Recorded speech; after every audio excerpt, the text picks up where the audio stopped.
The unsinkable Titanic didn't go down peacefully, which made finding its final resting place all the more difficult.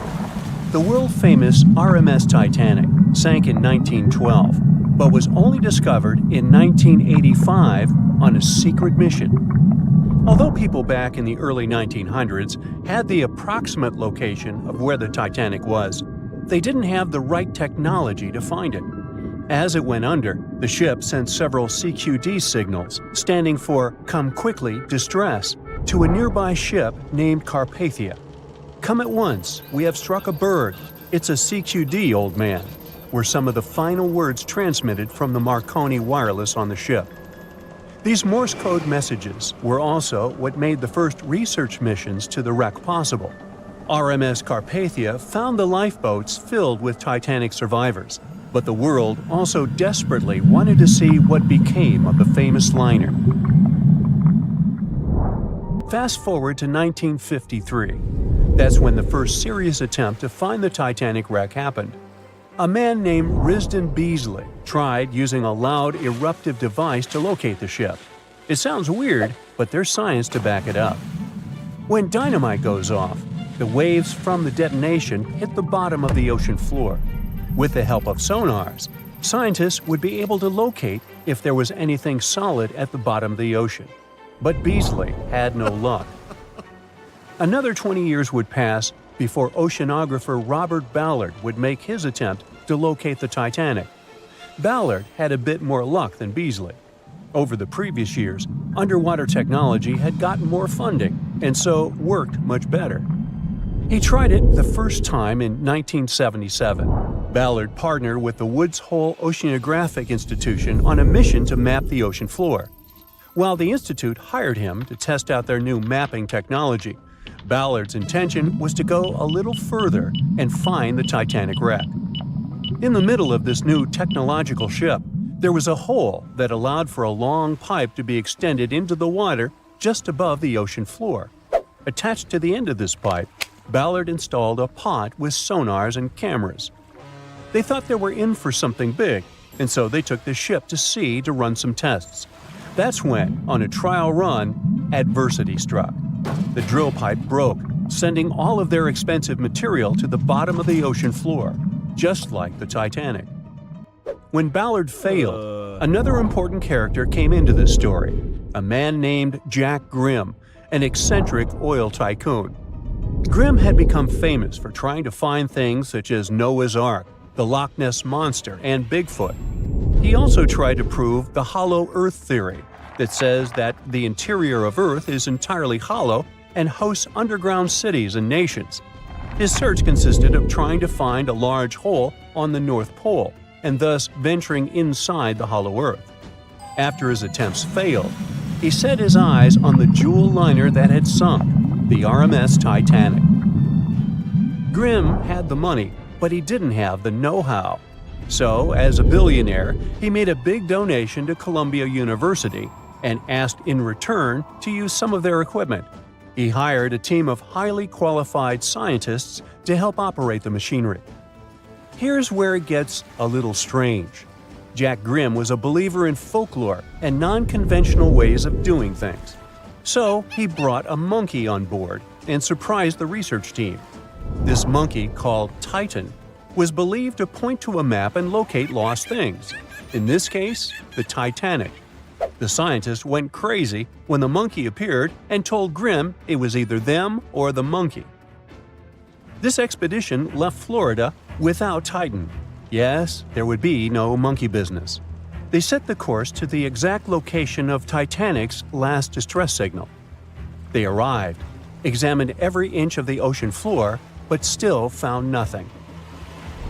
Grimm's first expedition lasted 3 weeks, but unfortunately, they found absolutely nothing. They tried a particularly good search method known as mowing the lawn, where they mimic such movements to map every inch of a larger area around Titanic's distress coordinates. The reasons for failure were important defects in the equipment and terrible weather. That's when that prior searcher of the lost Titanic came back into the picture, Robert Ballard. He didn't have the millions Jack Grimm had, but he had one thing going for him. The marine geologist was working closely with the U.S. Navy to locate 2 nuclear submarines which had sunk in the 1960s. Ballard himself says he was living 2 lives, one as a researcher and the other as a Navy intelligence officer. The deal was simple. He'd have a green light to search for the Titanic after he found the 2 missing submarines. To find Thresher and Scorpion, he used an unmanned submarine vehicle called Argo. Argo was like a little snow sled. It was attached to a bigger ship that sailed above the water. Argo was connected to the ship by a long cable, and it was piloted by a team on board. The sled had sonars and cameras that provided real-time imaging of the ocean floor, so it was a real advancement on other attempts. After much thinking, he had a eureka moment. He supposed the force of the wreck should have left a comet trail that led back to the ship. While searching for the Titanic, most people had tried to find the ship itself. But until then, it had been trying to find a needle in a haystack. That's why Ballard's logic was so brilliant. He needed to invert the order. He had another obstacle on his hands: time. He could only look for the ship after finding the lost subs. And by the time that happened, he had 12 days left. He teamed up with another scientist, and they applied the mowing the lawn method to map the ocean bed. Another important piece of information that most researchers left out was that there was a sea current moving south on the day of the disaster. This meant that the debris field should be south of the distress signal coordinates.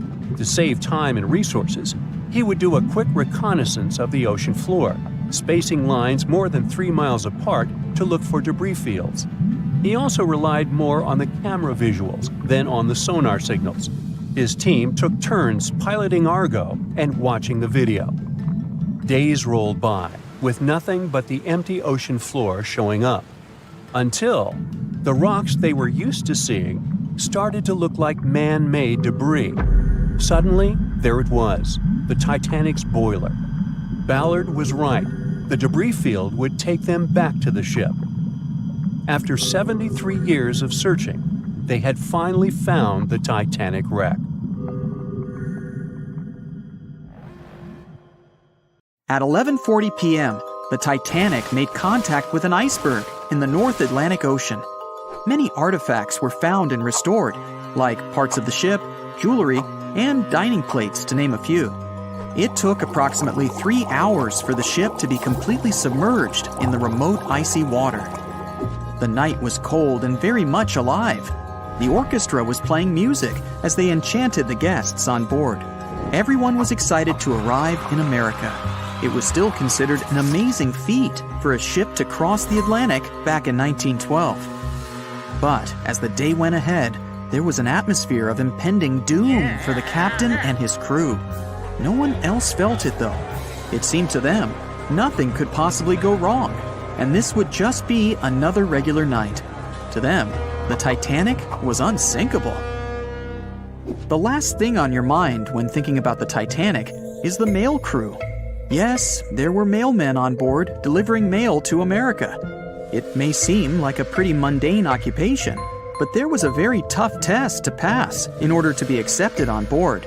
And only a few top candidates would qualify, and those few would get shortlisted and accepted. John Starr March, an American, was one of these mailmen earning between $1,000 to $1,500 a year working on the Titanic. Back in 1912, this was considered to be a lot of money. They were not officially part of the ship's crew, since the mail crew was placed near the third-class quarters. But given their influence and resistance, they were eventually moved and given a private dining area. March got this job since he needed the money to support his family. He found a perfect way to earn some big bucks, working on a large ship traveling across the ocean. He was 51 at the time and came from New Jersey. Sadly, he was on board when the ship sank and didn't make it. But they recovered a pocket watch that gives us a little insight into what happened that fateful evening. It's a gold case engraved with filigree and had a caption saying it was made by the Elgin National Watch Company. On the surface, you'd think this would just make a pretty cool antique sitting over the fireplace. but there are some unusual details about it.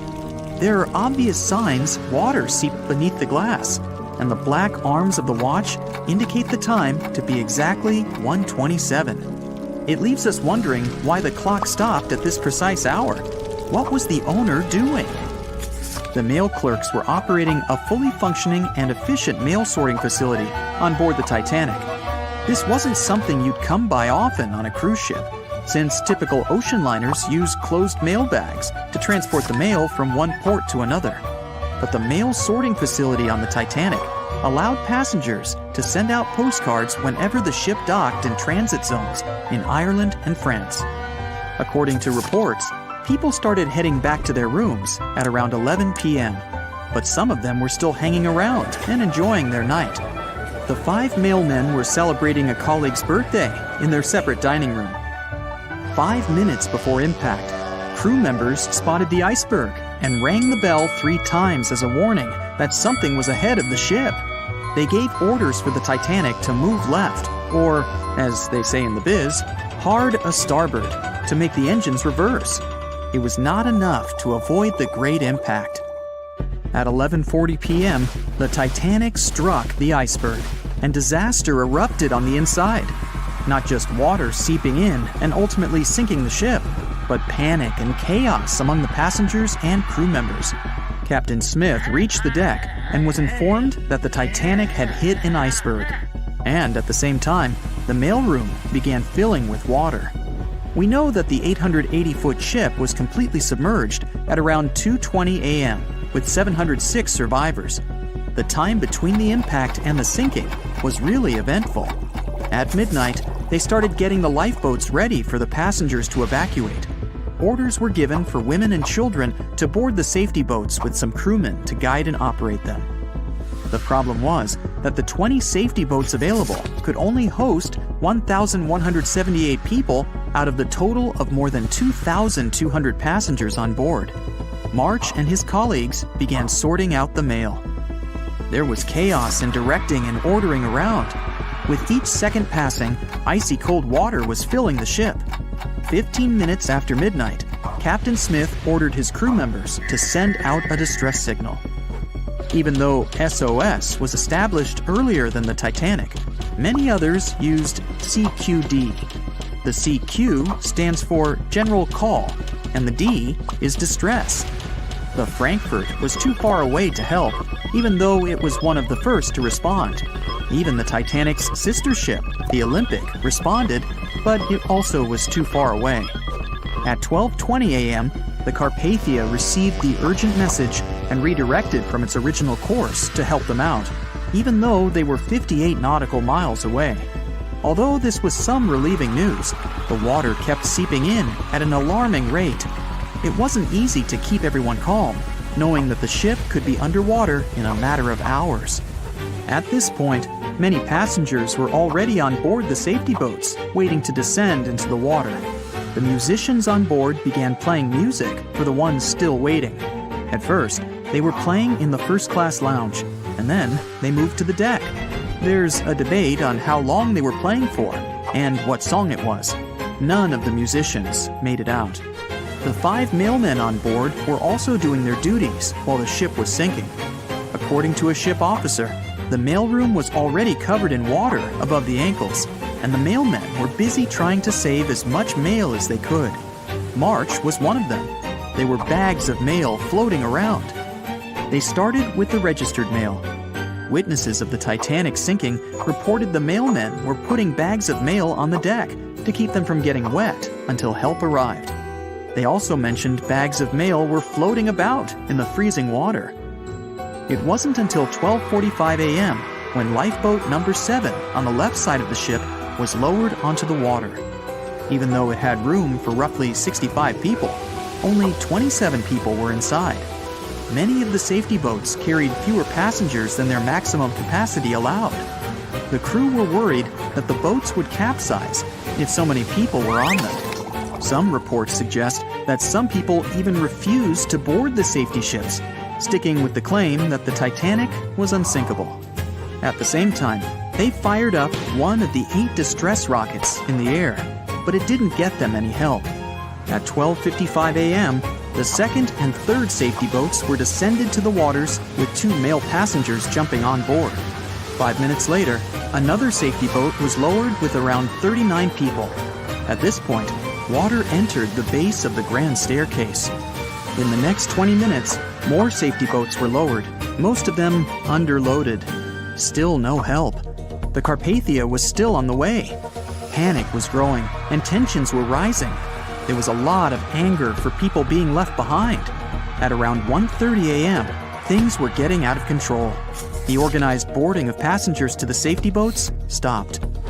March's watch stopped 3 minutes earlier, which could mean he was part of the scuffle between crew members and passengers. It took 3 hours for the Carpathia to arrive. March wasn't among the survivors. His watch proved to be one of the essential findings lost in the wreckage of the Titanic. It was eventually returned to March's 2 daughters, and now it's in one of the collections of the National Postal Museum. March was a man who did what he had to do in the worst circumstances. Time was a precious commodity for the people on board the ship, and this watch proved valuable to learn more about the tragic yet inspiring stories of the Titanic. April 14, 1912. The Titanic crashed into a huge iceberg and sank. Yep, we've covered that. But what if this time we use the ice to bring the ship to the surface? This requires several thousand feet of wire mesh and a lot of liquid nitrogen. Our goal is to put the Titanic in a huge block of ice that will raise the ship to the surface. Now to do this, you need to wrap the wreck in a wire mesh and cover it with liquid nitrogen.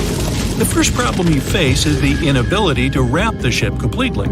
You need to somehow lift the ship a little to put the mesh under it. Let's say that by some miracle you manage to do so. Next, you need to transport hundreds of large tanks of liquid nitrogen. You're underwater, opening the tanks, and it's so cold that the icy water of the Atlantic Ocean looks like it's boiling. The nitrogen just sizzles, dissipates, and certainly doesn't create a block of ice around the mesh. Alright, new attempt. Raise the Titanic with the help of huge magnets. For this, you need a large cruiser and some powerful magnets. You attach thick cables to the magnets and lower them to the bottom. Bright projectors illuminate the black ocean depths. Parts of the wreck are visible. The magnets descend lower and cling to the iron hull of the ship. The cruiser pulls the cables and magnets up. Some of them detach from the Titanic as the iron surface is covered with reefs and corals. Some parts of the wreck break away from the ship and rise. The power of the cruiser is not enough. One of the cables is torn. Not only the weight of the individual parts of the Titanic, but also the colossal water pressure interferes with the operation. The sunken ship can't be raised completely, only its small parts. In reality, there has already been an attempt to raise the Titanic in parts. The $5 million operation failed. Nylon slings were attached to a large part of the wreck. The other ends of the slings were connected to the diesel engines. For the entire operation, they used a mini submarine. A piece of the Titanic weighing 21 tons was pulled up, but one of the slings broke because of the strong water pressure. Then, one by one, the other cables began to snap, and a huge piece fell back to the seafloor. By this time, all the participants of the rescue operation had run out of food supplies, and it was far from the nearest shore, so they decided not to make a second attempt. A book was written and a movie was made about how the Titanic was lifted with compressed air. In reality, no one even attempted this operation. To do this, you'd need several hundred large cylinders of compressed air. At first, you install them inside the Titanic's hull and wait for them to pull the ship to the surface. As soon as you lower the cylinders under the water, they immediately float upwards. This greatly complicates the operation. You need to fasten the cylinders with cables and pull them down to the bottom using a powerful submarine, or better yet, several of them. Because of the high pressure, the cylinders might burst. In this case, the blast wave would hit other cylinders and provoke a catastrophe. Too expensive and unsafe. The most expensive and complex plan to raise the Titanic is probably the one where scientists somehow extract hydrogen and oxygen from the ocean water. Then, these extracted elements must fill special containers. Those containers are attached to the ship, and the Titanic would rise to the surface. Even if you extract oxygen and hydrogen from millions of tons of water, the rest of the ocean water will replace it. A machine that will be capable of such filtering should cost billions of dollars. Or you can come up with a chemical element that will use a chain reaction to purify all the water. In this case, the entire world ocean will be left without vital oxygen. Someone once suggested blowing up the Titanic. You'd need to lower several boxes of dynamite to the ocean floor. The boxes must be completely sealed to prevent the dynamite from getting wet. Next, you need to run several miles of wire conducting an electrical current to them. Once all this is done, you sail to a safe distance. Now, you're going to press the button to pass the current through the wire and activate the dynamite. 3, 2, 1, stop! Why would you do this? Even if it works, the wreckage of the Titanic will be scattered in all directions on the seabed. It will be impossible to lift the Titanic from the ocean. Imagine a huge hook that can fetch the Titanic and lift it from the bottom like a fish. This hook must be huge to pick up a sunken ship. Let's say you created it. Next, you're on a huge cruiser, sailing up to the crash site and lowering the hook down like an anchor. It falls right on the Titanic but doesn't cling to it. You need special equipment to attach a bus-sized hook to the Titanic. It would include a huge submarine with mechanical arms. To build such a device and make it work under enormous pressure is already next to impossible. But let's say you finally managed to hook the Titanic. It's then you realize the cruiser doesn't have enough power to lift the ship, weighing more than 50 tons, and the hook that adds about 10 tons more. To complete your task, you'll need a few more cruisers and a few extra $1 million. Once hot wax cools, it hardens and floats on the water surface. What if we deliver it to the ocean floor and pour it inside the Titanic? This may work, given that wax is not an expensive material. So, you melt the wax, pour it into strong tanks, and pull them to the bottom with the help of a submarine. The tanks can withstand enormous pressure, and the submarine has enough power to lower the wax to such a depth. The containers are placed inside the Titanic. Through a remote control, you open the containers, but the wax doesn't pour out. The deeper you go, the colder the water gets. While you were delivering the containers to the ship, the wax was cooling down and getting solid inside. Several containers are pressed against the top of the ship, but it's not enough to lift the Titanic. Other containers simply float away to the surface. And even if the containers were thermostatic and kept hot inside all the time, once released, the wax would solidify in an instant. There would just be no time for it to spread and cover the Titanic from within, so it would just float up as well. Alright, you fill several large and sturdy bags with Vaseline. This substance acts just like wax in the cold. It gets solid and floats. You want to put bags all over the Titanic and just wait for the Vaseline to bring it up. You load the bags into the submarine and descend to the ocean floor. Some parts of the ship can't be reached because of the clinging corals. You decide to unload all the bags in one place, but as soon as you take Vaseline out of the submarine, the bags tear due to the strong pressure. Solid pieces of Vaseline float up, pushed by the water. Mission failed. The craziest idea is to fill the Titanic with millions of ping pong balls. Small plastic balls filled with air should push the ship to the surface. But as soon as you start to lower them to the bottom, the plastic immediately flattens and all the air from the balls pops out. You can deliver the balls inside a submarine, but once you put them inside the Titanic, the pressure will crush them again. Also, you can create balls made from strong ultralight material and fill them with air. In this case, you will need much more money. As soon as you put the balls inside the ship, some of them will immediately slip through the holes in the ship, and the remaining ones won't be enough to lift the wreck weighing more than 50 tons from the bottom. Well, to study the Titanic, you don't need to go down to the ocean floor. On the internet, you can find a detailed 3D map that shows the wreck site, as well as the ship itself on the seabed. To get a realistic picture of the Titanic, researchers used sonar technologies and underwater robots, which took more than 10,000 pictures of the sunken ship. So, what do you think? Leave it alone? Yeah, me too. In the Titanic movie, you won't see any fumes above the fourth funnel of the legendary ocean liner, and it's not a mistake. Back in 1911, the year before the Dream ship's departure, Large ships would mostly sail with 4 chimneys. They needed those to draw heat and fumes from their massive boilers. The Titanic was a real engineering gem that only needed 3 chimneys to function. So the 4th was added for balance and more impressive looks. The White Star Line thought the public would have been disappointed to see only 3 pipes on the greatest ship of all time. The Titanic's sister ships, the Olympic and the Britannic, also had 1 fake funnel each for the same reason. The dummy chimney wasn't completely useless and served for ventilation.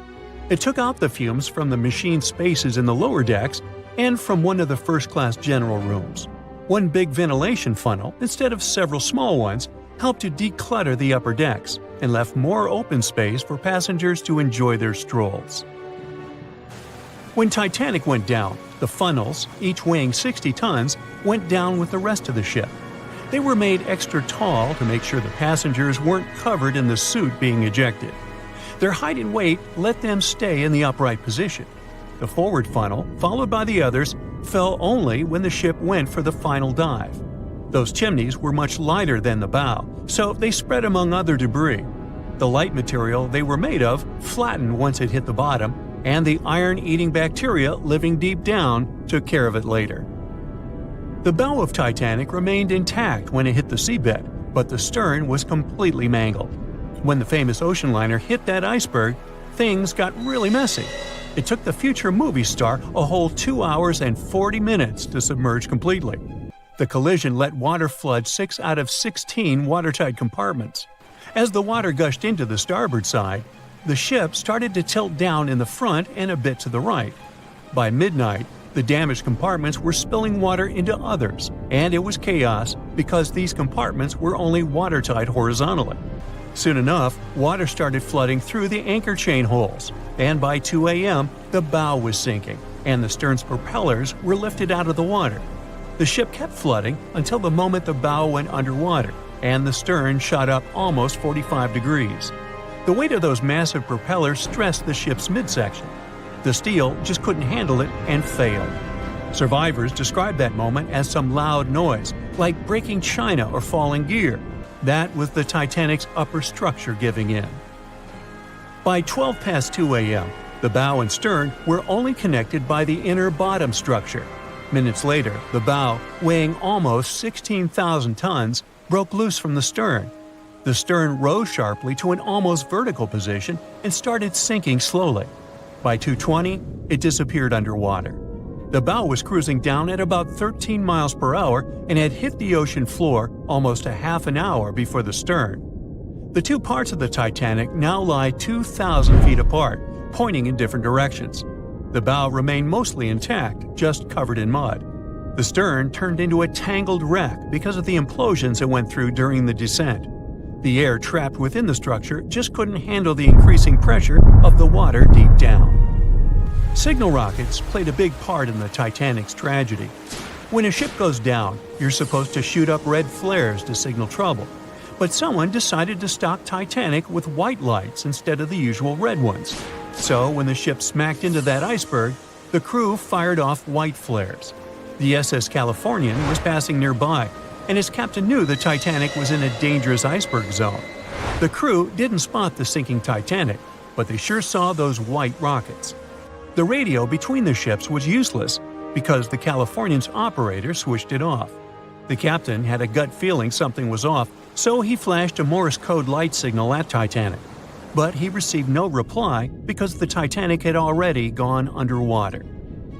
There was another ship, Samson, sailing alongside the Titanic. It had plenty of illegally hunted frozen seal meat from Canadian waters abroad, so it was sailing with lights off to remain unnoticed. When they saw the Titanic's white rockets, they thought it was the Coast Guard and zoomed away. Samson didn't have a radio, so they couldn't find out about the ongoing disaster. The crew got the news about Titanic only when they got to the coast of Iceland the following month. There have been many theories to explain the Titanic tragedy, and one of the recent ones says that there was a fire involved. An Irish journalist went full detective for decades, digging into the mystery, and stumbled upon a game-changer. He came across a photo album that had been hiding from the public for a century after the tragedy. In the pictures, taken at the Harland and Wolff shipyard in Belfast, Northern Ireland, just over a week before the liner sailed, you can clearly see a massive 30-foot black spot on the ship's hull.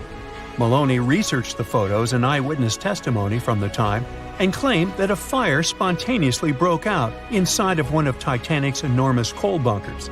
It was raging for a whole 3 weeks and messed with the metal, critically weakening a crucial segment of the ship's hull. Back then, most ships had just one hull, so it was the only skin the Titanic had. That's why the Iceberg managed to punch a hole through the ship so easily. If it hadn't been for the fire, the Titanic might have shrugged off that iceberg collision. The company operating the liner knew about the fire, but they decided to conceal that fact. They didn't want any negative stories in the press as they faced some serious competition in transatlantic voyages. The Titanic was sold out, so they stocked up on coal and made it sail. The moon might have also played a role in the sinking. Our satellite heavily affects tides on the Earth. The closer it is to our planet, the stronger the tides are because of the increasing gravity of the moon. Back in 1912, the moon was so close it made several glaciers in Greenland break apart. Massive chunks of ice that broke off from the glaciers started floating south. The supermoon event came just 6 minutes after a spring tide. During new and full moons, the alignment of the moon, the Earth, and the sun makes their combined gravity reach its peak. And the day before, our planet had come the closest to the sun that year, which made the gravity even stronger. This mixture of events created perfect conditions for one of the most powerful tides in history. It created the perfect conditions for the icebergs breaking off from Greenland's glaciers to move freely. Opponents of this theory say that the difference in tidal force wasn't actually that big, and it couldn't have been the main cause of the sinking. The iceberg tore down the side of the ship, leaving a huge opening in the hull. It wasn't a continuous rip, and damage was caused in several places. Some experts believe the ship would have survived the iceberg if it had hit head-on. The Titanic had watertight compartments designed to prevent flooding in case of a collision. Only the first 3 or 4 of these compartments would have been flooded. This could have helped save a lot of lives. Supporters of this theory put the blame for the disaster on First Officer William Murdoch.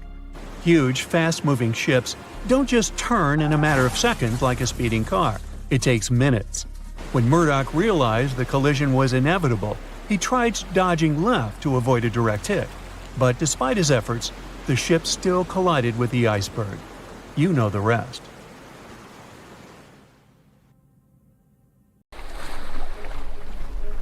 The lookout shouts, "Iceberg right ahead!" The Titanic strikes the ice. Water starts flooding in. Third-class passengers are locked up. There aren't enough lifeboats for everyone. Panic sets in. Violins are playing. The ship sinks. Well, we all know the story of the movie Titanic like the back of our hand by now. But what if I told you that Hollywood lied to us? To tell the real story of what happened that freezing night in 1912, we need to rewind a bit. The lookout shouts, "Iceberg right ahead!" Yep, that part was true. Just before 11:40 at night, Frederick Fleet noticed something darker than the sea directly ahead. As the ship got closer, he realized it was an iceberg. The engines were quickly reversed and the ship turned sharply. Instead of hitting it head-on, Titanic scraped along the side of the berg, sprinkling ice on the forward deck. If you remember, in the movie, Jack and Rose are having a romantic moment when they feel the ship shudder after hitting the iceberg. Everything shakes as if they were in the middle of a light earthquake. Some real-life passengers reported feeling something similar after the impact, but according to Titanic survivor Frank Prentice, it wasn't exactly like that. He said there was no impact as such, and it all felt more like slamming on your car brakes. The ship stopped, and that was that. Some people even slept right through the collision, confirming that there wasn't such an abrupt impact. Mr. Prentice, curious about what had happened, left his cabin and went out to the deck. When he got there, all he could see was a little ice on the surface, not the towering iceberg that Jack and Rose saw. But as we all know by now, the real damage happened below the waterline, where the iceberg had a jagged spur that slashed a 300-foot gash in Titanic's hull. Once the crew realized how severe the damage was, they immediately began sending distress calls to nearby ships, asking for help. At some point in the movie, the radio operator goes to the captain and says there is only one ship nearby, the RMS Carpathia, which later ends up rescuing many passengers. But in real life, there were more ships around.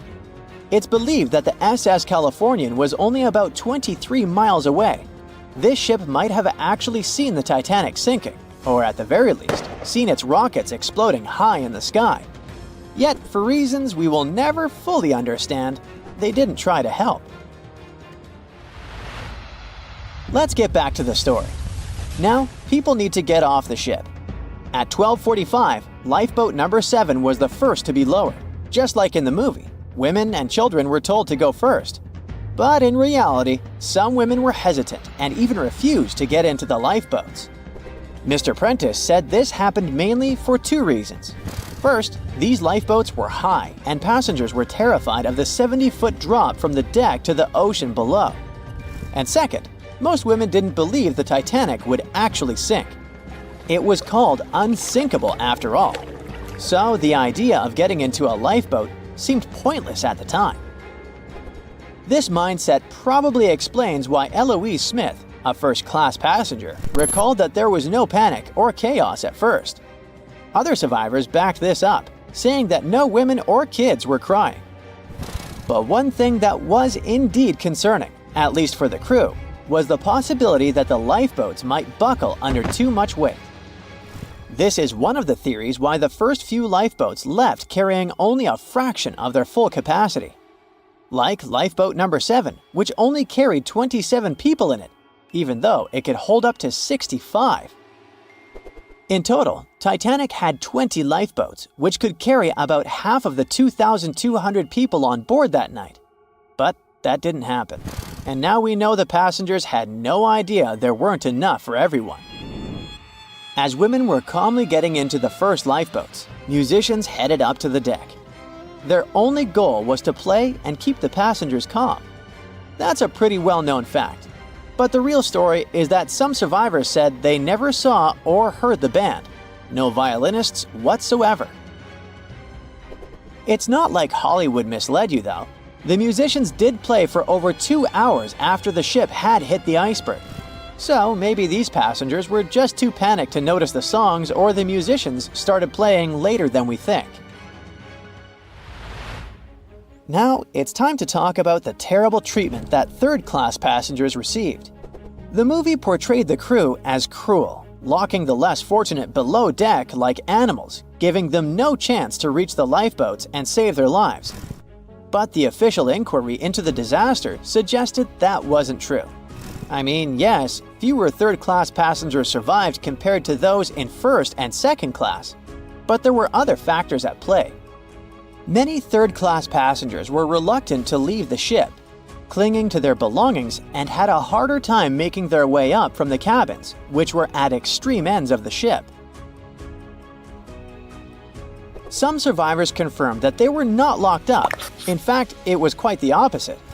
Mrs. George Wabi, a Lebanese woman traveling in third class, said that when chaos had erupted, some brave crew members and well-dressed first-class passengers had actually helped her get up to the first-class deck and eventually onto a lifeboat.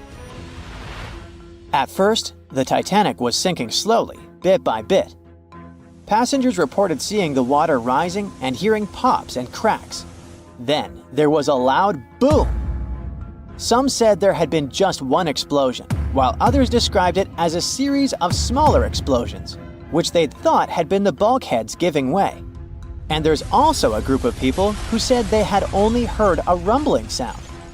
So not everyone agreed on the sound they had heard, but one thing is a fact. By 2:18 in the morning, the lights on Titanic went out, and the ship plunged into complete darkness. As the bow continued sinking, the stern rose out of the water, putting immense pressure on the middle of the ship.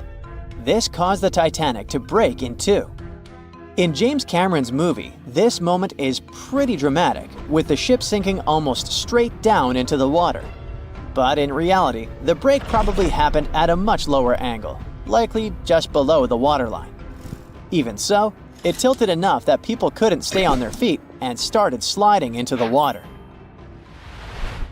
One interesting thing is that it wasn't until the wreckage was found in 1985 that it was finally confirmed the Titanic had broken apart. Up until then, survivors had given conflicting stories. At least 8 survivors claimed they had seen the ship split. Emily Ryerson, a first-class passenger, described it as if the Titanic had been sliced in half with a knife. But there was also a small number of witnesses that insisted Titanic had gone down intact. At the time, this theory was more accepted because most people still didn't believe that the supposedly indestructible ship could break in half. So why the conflicting reports? Okay, so what you don't see in the movies, for obvious reasons, is how incredibly dark it was when the tragedy happened. It was like being in a room with no light, where you can only make out shapes and shadows. That's what it was like on the lifeboats. This means passengers couldn't really see what was happening, and most of those who were close to the ship either lost their lives or were too focused on trying to survive to pay attention to the details of the wreck. Although James Cameron's film didn't fully capture how terrifyingly dark the disaster truly was, the 2012 TV series Titanic did a better job of showing the pitch-black horror of that night. Even then, the reality was much darker and more terrifying than either of these two productions could portray. The Royal Mail Ship, or RMS Titanic, easily the most famous steamship in history, was once the symbol of luxury and dreams that promised to come true. It took 3 years and 3,000 people to construct it. On April 10, 1912, the brand new ocean liner greeted its passengers with the smell of fresh varnish, paint, and newly sawn wood. Back then, they still used lead for the production of paint and linseed oil as a binder, so that smell must have been powerful. When it was fully operational, the giant vessel consumed around 850 tons of coal per day, and the passengers would also smell its fumes. Another odor that must have filled the Titanic's decks, at least the first-class ones, was the new scent by the famous French perfume house Guerlain. It was released earlier in the same year and quickly became a hit with the well-off ladies. The perfume that you can still buy today is a mix of violets and iris with creamy vanilla. On the dramatic evening of April 14th, when Titanic only had hours to live, the unknowing waiters were serving oysters, lamb and mint sauce, roast duck with applesauce, and other delicacies to their first-class guests. The second class was filled with the smells of curried chicken, spring lamb, and roast turkey. Third-class passengers had simple gruel and biscuits that night. At 11 p.m., as the ship got dangerously close to the Iceberg, the new smell added to the mix. It was a mineral odor with metallic notes. If you have ice in your fridge, you must have noticed it takes the smell of neighboring foods. The same happens to icebergs. They take on the odors of sea animals and maintain the chemical composition of the water that they're made of. If more people had known about the meaning of this particular metallic smell, they probably still wouldn't have saved the ship. But the number of people that managed to escape to safety could have been larger. Speaking of smells, in case you've ever wondered what space smells like but aren't planning to become an astronaut anytime soon, listen up. You can try out Eau de Space, an aroma that was designed by NASA decades ago. The idea of the perfume was to help astronauts prepare for their encounters with space at all levels during their training.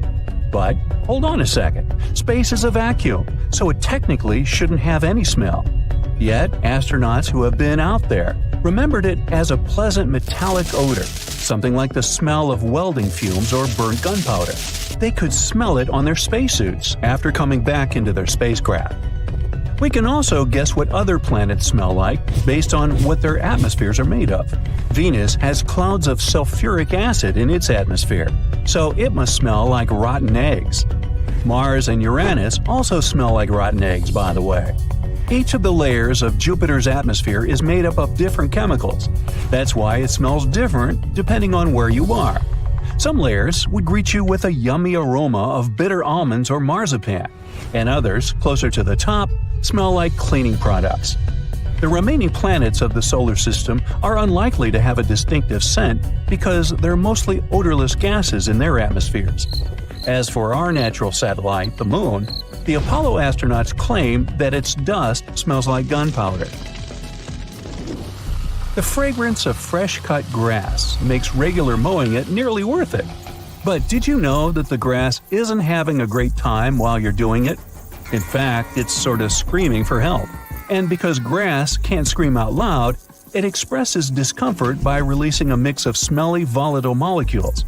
It does it to protect itself from insects. Caterpillars and other similar creatures just love to munch on sugary plant snacks. When you mow the grass, it releases jasmonic acid, among other things. It's sort of a signal to parasitic wasps that there is a caterpillar available. These creatures deal with the grass's offenders, and it can keep growing happily ever after. From the point of view of the grass, mowing is not much different from an insect attack, so it protects itself the best way it can. The rain has an easy-to-recognize powerful smell, also known as petrichor. But where does it come from? Turns out some plants secrete oils during drought. The rocks and soil accumulate those oils compounds, and when the raindrops hit, they mix with water and release into the air. Sometimes these oils combine with chemicals produced by bacteria living in the soil. The result of this cooperation is a musky odor you can smell in the woods or in your garden when you turn over the wet soil. Ozone also adds to the smell of rain, especially after thunderstorms. It happens when a lightning bolt's electrical charge splits oxygen and nitrogen molecules in the atmosphere, and they later recombine into ozone. One theory says we enjoy the aroma of rain so much because it's imprinted in our brains. Different cultures have always associated rain with something positive, and we could have inherited that perception. Now, chocolate fans, of which I am one, this is for you. There are flowers that smell exactly like your favorite tree. It's a product of a tropical plant, after all, and since it's impossible to recreate the exact magical scent chocolate has in a perfume, you can plant some chocolate flowers, also known as the green eye lyra leaves, in your garden. These flowers look like daisies with yellow petals around a deep red center. When you pick its petals, the flower releases the delicious smell we all love so much. The leaves and branches of the plant also have the same fragrance. Now, in case I got you interested, you can find the flower in dry soils of Arizona, Texas, Colorado, and other states with similar climates. It blooms all year, and the aroma is strongest on warm days. The bear cat, also known as the biturong, does not only look super cute, but also smells like buttered popcorn. Biturongs prefer to stay alone and use their aroma to mark their territory and find potential partners when they have to. Scientists tried to figure out the secret of their unusual smell and suggested it could come from secretions from the scent glands under the animal's tail. Further research showed that the popcorn smell comes from the bear cat's urine. After the animal answers nature's call, it leaves a scent trail in the trees with its tail that often gets soaked. But if the real popcorn only releases its amazing smell when it's popping under heat, how do bear cats manage to do it without a microwave? Well, the answer could be in their diet, or more likely, in the bacteria that come in contact with the animal's natural fluid. Durian is a fruit popular in Southeast Asia that smells sweet and nice to some people, but to the majority, it's a mix of rotten onions and sweaty socks. The stench is so powerful that it's banned on public transportation and hotels in some countries. The secret of durian is its 44 odor-active components. The mix is so complex that you can never tell what it's going to smell like. And despite that horrible smell, durian is considered a delicacy and is used to make mostly sweet dishes like cakes and candy. There was a smelly incident involving durian at a library in Australia. The smell of rotting fruit in a cupboard has spread across the entire building through the air conditioning system. They mistook it for gas leakage and had to evacuate around 500 students and teachers. Well, that stinks. And finally, if you've ever been to natural hot springs or went to see some geysers, you'll never forget the smell of hydrogen sulfide, or less poetically, rotten eggs. It's actually not only yucky but also highly flammable, but it can also be quite useful. Most households in Iceland use geothermal springs as a source of hot water. Although it doesn't smell fresh, it's perfectly safe to drink, and the smell doesn't stay on your body after you take a shower. So there. John watched on in disbelief as he drifted away on a piece of wood. In the freezing waters of the Arctic, slowly drifting away. John looked upon the vessel he had worked and lived on as it raised its enormous bow high into the sky, then broke in half, causing a sound that only a crack of lightning could replicate. Distraught and dumbstruck, believing that he, and he alone, knew the dark truth behind the demise of the unsinkable ship, the Titanic. 5 days earlier, as the Titanic set sail on its maiden voyage, John worked hard alongside his mates in the coal bunker, stocking up the coal to feed the Titanic's mighty furnace. They had stocked and stored more than John had ever witnessed on any other ship he'd worked on. But this was the Titanic, the grandest ship to have ever sailed the seas. On the Titanic, there could never be too much coal. As they left Belfast and pushed toward Southampton, there was a large bang below decks that went unnoticed. The furnace was roaring and the turbines were spinning, pushing the Titanic forward at a quickened pace. The crew cheered as the vessel moved forward, unaware of the loud, concerning noise. Arriving in Southampton, Greg came aboard, amongst hundreds of other passengers. With 13 years at sea, his vast experience included the role as a quartermaster on 6 previous ships. Ready for a new challenge aboard the greatest vessel ever made, he was looking forward to this next challenge of his career. Greg came with a wealth of experience, especially with sailing through the Arctic. His role was vital within the crew, understanding the seas around the North Pole. He would be a key lookout as they set to cross the perilous path of the Iceberg Alley. Greg had some concerns regarding the voyage. The Earth's orbit was remarkably close to the sun and the moon, causing higher tides. This would make icebergs more prominent, drifting them further away and towards the route of the Titanic as they journeyed to New York. Assessing the lookout tower and inspecting the available gear, Greg found no binoculars. This made him concerned, but the sailors just laughed at Greg. "If the deck is short on ice cubes, we'll be sure to plow right through a berg to resupply." A sailor laughed. Greg didn't share this sentiment. Eager to find out why they had been left short-handed on equipment, since he had such a vital role on the ship, Greg inquired further. Sadly, the officer with the keys to the binocular supply cupboard had been removed from the crew at the last minute. Greg couldn't believe something of this importance had been overlooked. For such a mighty ship with so many people aboard and crossing in a particularly perilous path, this just didn't make sense. But not wanting to be fined for breaking into the ship's property, Greg let it slide, hoping that they wouldn't need the binoculars in the end. Ultimately, if there were icebergs expected, a warning call would be made to the captain, informing of any concerns. Little did Greg know that a warning had been received, notifying of the dangers that awaited.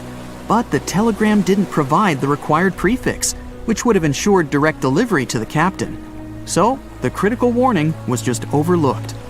John and his crew below decks prepared for departure, stoking the engines. He noticed an essence of thick exhaust, far too heavy than what would be expected from the furnaces. The crew searched throughout the lower decks. Following a thorough search, they managed to locate the cause of the exhaust. It was an ignited pile of coal within a coal bunker. Unknown when it had ignited, a buildup of coal had clearly been smoldering, slowly growing in size. The amount of smoldering coal was concerning. The alarm was raised, alerting an officer to review the matter. The officer assessed the damage and confirmed with the captain that it was deemed to be of little concern, as only minor damage had been caused. John was unsure of this assessment, as he knew that in confined spaces, surrounded by iron bulkheads, an oven-like environment arises that intensifies the heat with time. But the Titanic would power forward, making no sense to John as they had only just departed from Southampton. He was sure they would have turned back. John and his crew were ordered to shovel the already lit coal into the furnace and continue shoveling until all the smoldering contents would be contained. It was a possible but painstaking task that could take the entire journey. The continuous intake of coal would ensure the turbines would spin at a constant, accelerated pace, not what the Titanic was designed for. It was meant to be a luxurious passenger liner and not for breaking speed records. However, the crew would find enthusiasm in not only acknowledging the Titanic as unsinkable, but also as the fastest. John and his crew continued to shovel the coal into the furnace for several days. The temperature within the bow was becoming hotter every day. The bulkhead's contained heat was so severe that it became weak at the seams in the iron walls and rivets. 2 more days, lads, just 2 more days. John was laughing, trying to raise the spirits of his mates as they were working tirelessly. But as they were all laughing, joking, and looking forward to dry land, they unknowingly approached their final destination. The Titanic was speeding through the calm sea. Greg looked ahead, above in the lookout tower, keeping a keen eye out as they were in iceberg territory now.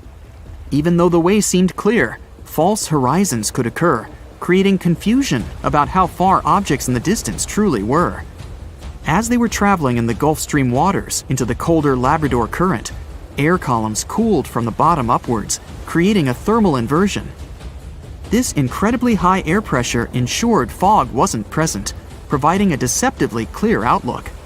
But the thermal inversion can also create optical illusions, showing the horizon further away, appearing higher in the distance, or masking whatever objects that could come before it.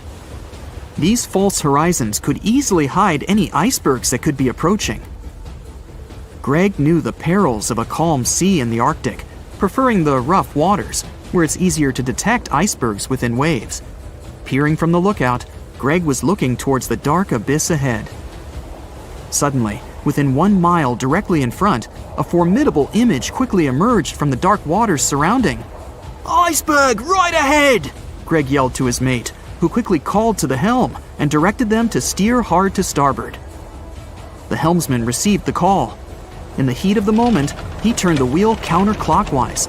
He then realized he'd turned the wheel the wrong way and quickly went in the opposite direction. The ship aimed towards the iceberg, veering to the port side whilst reducing speed. Although there was a delay in turning the wheel, since there was a short distance from the signal and the fast pace that they sailed at, it may not have made a difference. As they approached the iceberg, it appeared as though they'd miss it, but over 87% of an iceberg is underwater. And as they came along the side, the hidden ice underneath hit the port side bow, piercing the side of the hull with a 12-square-foot tear. The ship shook, with all aboard aware that something was amiss. Amongst the confusion and fear, they were oblivious of the damage. As they gathered their bearings, 6 out of 16 compartments were quickly filling up with seawater. The hull could only withstand 4 compartments filling before sinking. Time was ticking as the Titanic made its descent into the depths. The weakened bulkhead with heated steel pillars and rivets broke under the pressure and sudden change of temperature from the ice-cold water. The call was made to abandon the ship. Lifeboats were prepared to be released, while help signals were sent out to nearby ships. The radio operator was guiltily sitting, constantly calling out to a nearby ship that had been in contact with the Titanic recently. There was steady communication with this ship over the past few days, providing warnings of icebergs since the Titanic departed from Southampton. The final warning message received was just 1 hour ago. Upon receiving the final warning, the operator ignorantly responded, "Shut up," with the assumption that their warnings of icebergs were pointless. Following this unfortunate response, the ship turned their radio off and provided radio silence. The closest ship that was responding to their distress signals was 500 miles away, too far to provide any assistance in time. There were countless mistakes that caused the Titanic's watery end, whether they contributed directly or from sheer ignorance. The most tragic of them was the number of people aboard the ship, 2,224 of them. There were only enough lifeboats provided to rescue 1,178, barely half of the people. On April 10, 1912, the RMS Titanic set sail from England. But this wasn't the launch of a regular ship. The Titanic was the largest liner ever built at the time. It was 882 feet long. That's nearly the size of 3 soccer fields.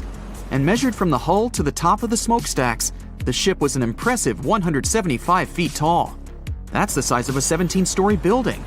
Deemed unsinkable, it took 3,000 workers almost 3 years to build. But a mere 4 days into its very first voyage, at 11:40 p.m., the ship collided with an iceberg and was lost beneath the waves of the Atlantic Ocean. It took the liner only 2 hours and 40 minutes to sink. And of more than 2,200 passengers and crew members on board, only 706 survived. The wreck would remain lost for another 73 years, hiding its many secrets within the frigid Atlantic waters.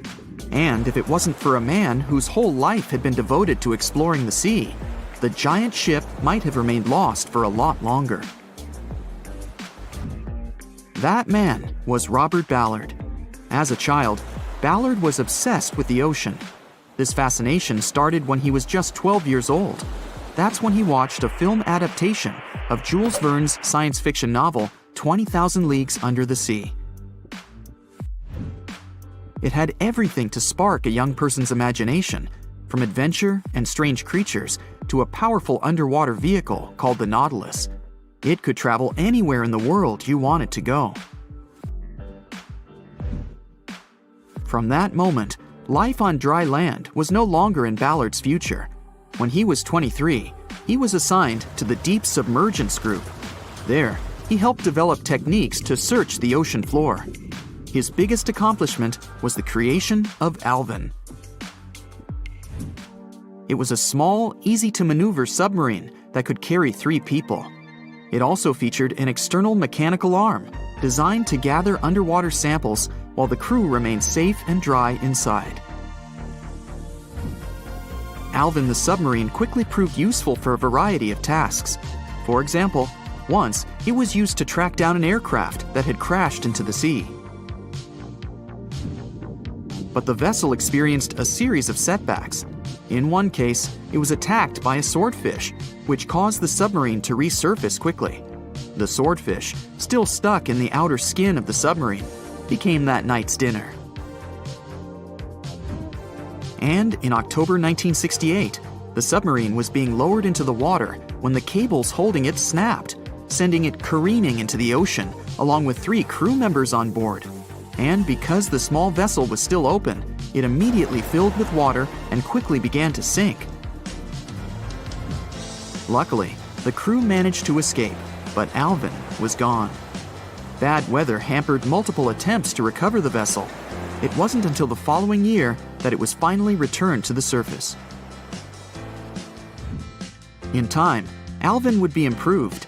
Its hull would be strengthened by titanium, giving it a higher depth rating, thus making it even better suited for ocean exploration.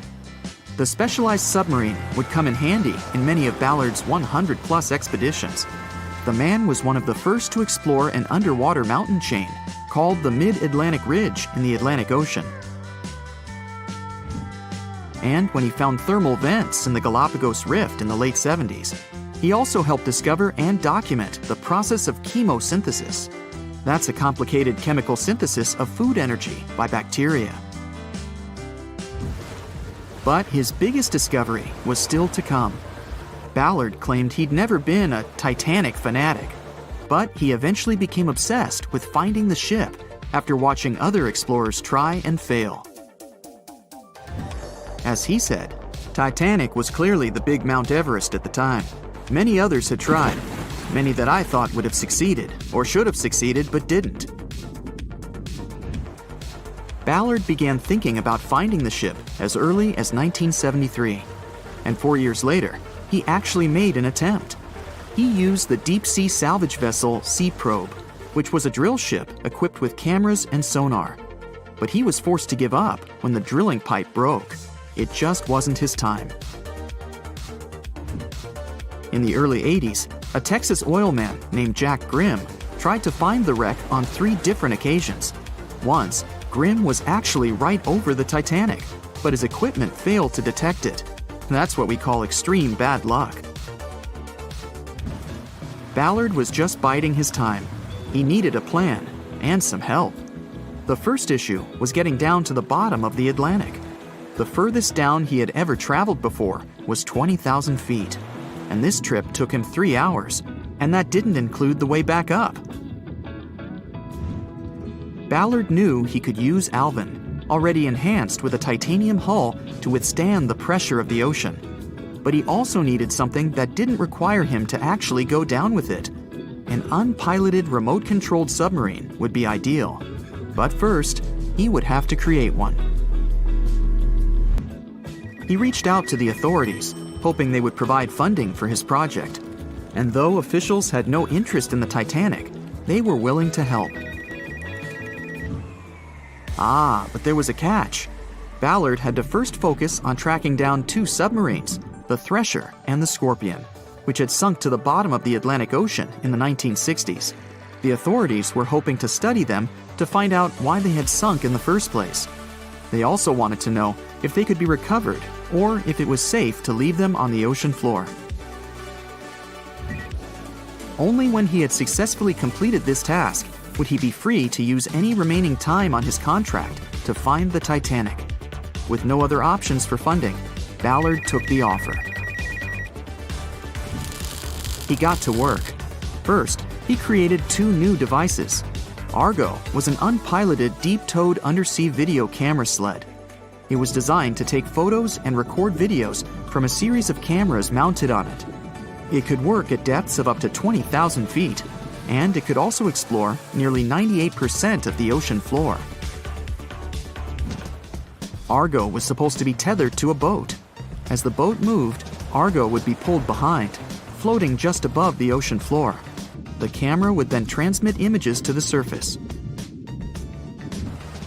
The second device was a small robotic vehicle called Jason Jr.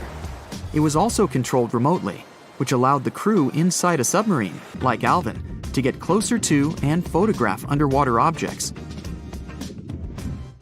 Ballard was now ready.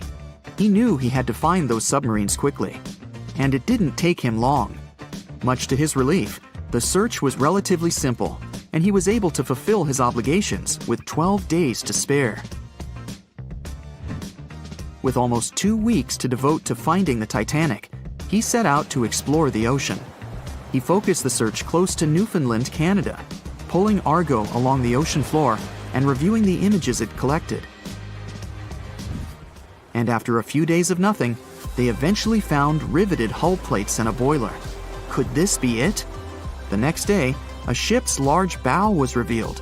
On September 1st, 1985, Ballard and his fellow crew members realized they had finally found the infamous ship. The discovery resulted in a mix of emotions.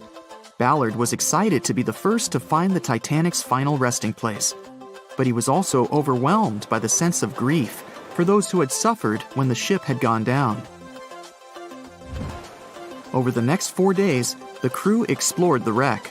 They found the crow's nest, from where the iceberg had first been spotted. Plus, there was finally evidence of how the massive ship had split in 2 before sinking, with both halves of the ship found. There was furniture and dinnerware, and sadly, several leather shoes of those who hadn't made it to safety were scattered about the ocean floor. Ballard succeeded where others had failed and became an instant celebrity around the world. You'd think that locating the Titanic would be enough for one man, but not for Ballard. In 2019, he took on the challenge of solving another mystery, the disappearance of Amelia Earhart.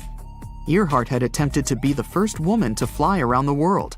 Unfortunately, she disappeared somewhere over the Pacific Ocean in 1937. She and her plane were never found. Ballard hoped that his luck with the Titanic would help with finding where Earhart had gone down, but his expedition failed to find anything. And though Robert Ballard has found more shipwrecks than anybody else, it's only the tip of the iceberg. It's estimated that there are over 3 million shipwrecks in the ocean, and Ballard has only located 100 of them. Now, in his late 70s, the man is hoping to encourage young people to continue his work of exploring the ocean and its many mysteries. In 1989, he started the Jason Learning Project to inspire grade school students to pursue science, technology, engineering, and math. He has his own research vessel called the EV Nautilus, after the name of the submarine in Jules Verne's novel. A fitting tribute to the story that inspired his career. It was 11:39 at night when the Titanic's lookout shouted, "Iceberg, right ahead!" Swift action on the bridge to reduce speed and change the ship's course didn't help, and you already know how the story ends. Since then, we've regarded what happened to Titanic as a once-in-a-lifetime event. Is it though? The Titanic sank in 1912. Forget about fancy GPSs or weather satellites.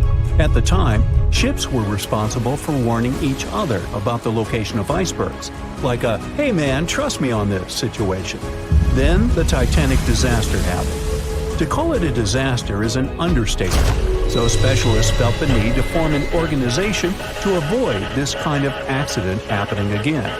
That's why, a year later, they created the International Ice Patrol, or IIP for short.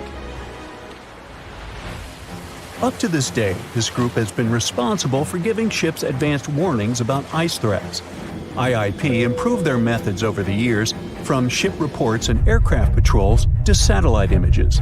Recently, they've also been using oceanographic buoys, floating devices providing real-time information about ocean conditions up to 164 feet below the surface to predict the potential drift of icebergs. Luckily, IIP is doing an excellent job in reducing ship iceberg collisions. But don't get too comfortable, because even the most advanced detection equipment can't entirely avoid an unfortunate situation. Between 1980 and 2005, there were 57 incidents involving vessels and icebergs. And the chilling truth is that today's ships are more likely to run into an iceberg than the Titanic was. Studies have shown that 1,038 icebergs crossed the area where the Titanic sank back in 1912. You might think that's a lot, but scientists say it's not really a big deal. I mean, yeah, it's on the higher side, but there have been 14 years with even more iceberg activity since then. Nowadays, the number of icebergs is going up due to the accelerated melting of Greenland's glaciers. And since more ships are heading into polar waters, the chances of ships bumping into icebergs are higher. But the real danger for captains is invisible enemies, called growlers and bergy bits. Growlers are these small icebergs that can be the size of a regular door. And bergy bits are also considered small, measuring around the size of a school bus.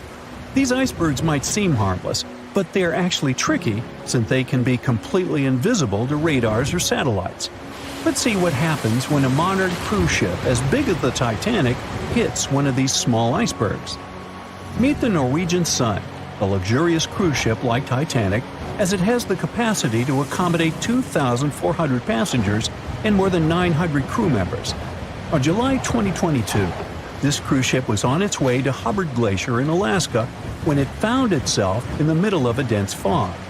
Suddenly, passengers felt an impact and were terrified as the ship experienced a severe jolt. The fog immediately cleared and they realized what had happened. The Norwegian Sun had collided with an iceberg of the growler type. But the outcome was entirely different from Titanic.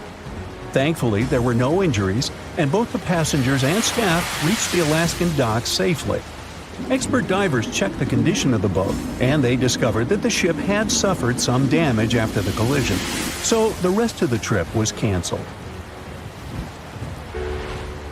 Now don't stress about packing for your next trip across the Atlantic, because accidents like the one with the Norwegian Sun are really rare. I mean, it's common for ships to encounter ice, but what's unusual is for it to be a problem. Most modern cruise ships wouldn't get physically damaged by an iceberg, and there's a reason for that. You see, the steel used in the Titanic also played a significant role in the disaster. The unsinkable ship, after all, was not so impact-resistant. Back then, the Titanic's hull was constructed using around 2,000 steel plates, which are believed to have been produced in an open hearth furnace. As a result, the steel contained a high concentration of phosphorus, oxygen, and sulfur. High levels of these elements make steel brittle at low temperatures, causing it to fail upon impact.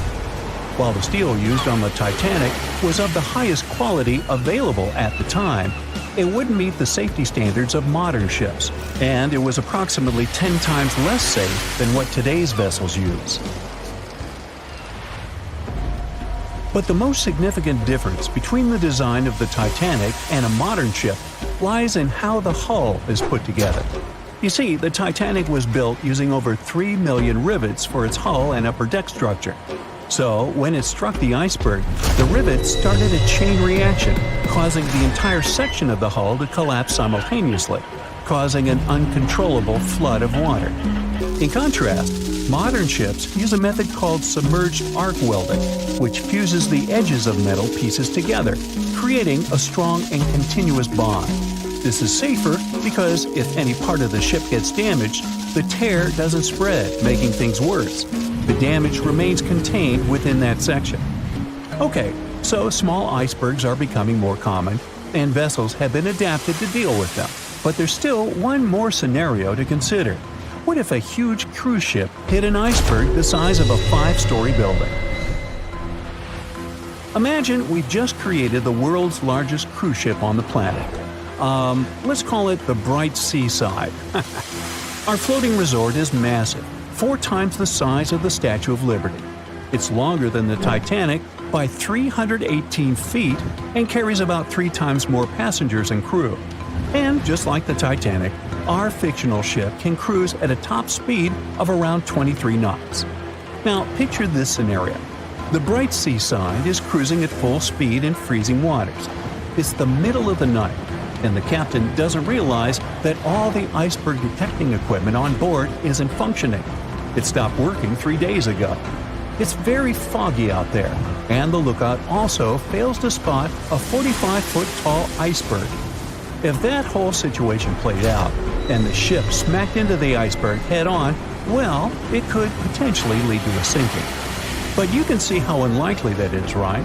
That's why experts are quite confident in saying that ice isn't likely to sink modern cruise ships. It's also worth mentioning that safety measures have improved a lot since Titanic. A modern large vessel can take days to sink, which provides enough time to keep everyone safe. Crews are definitely better prepared to handle evacuation procedures, and passengers should also go through safety training before cruising. I know, it is annoying to do that when all you want to do is drink a lemonade or some other beverage by the pool. But, all these safety tips are what saved the MS Explorer from becoming a modern Titanic. You see, back in 2007, all 154 people on board this Antarctic cruise ship managed to get into lifeboats after the ship hit an iceberg. Now imagine their panic as they waited for help for 4 hours.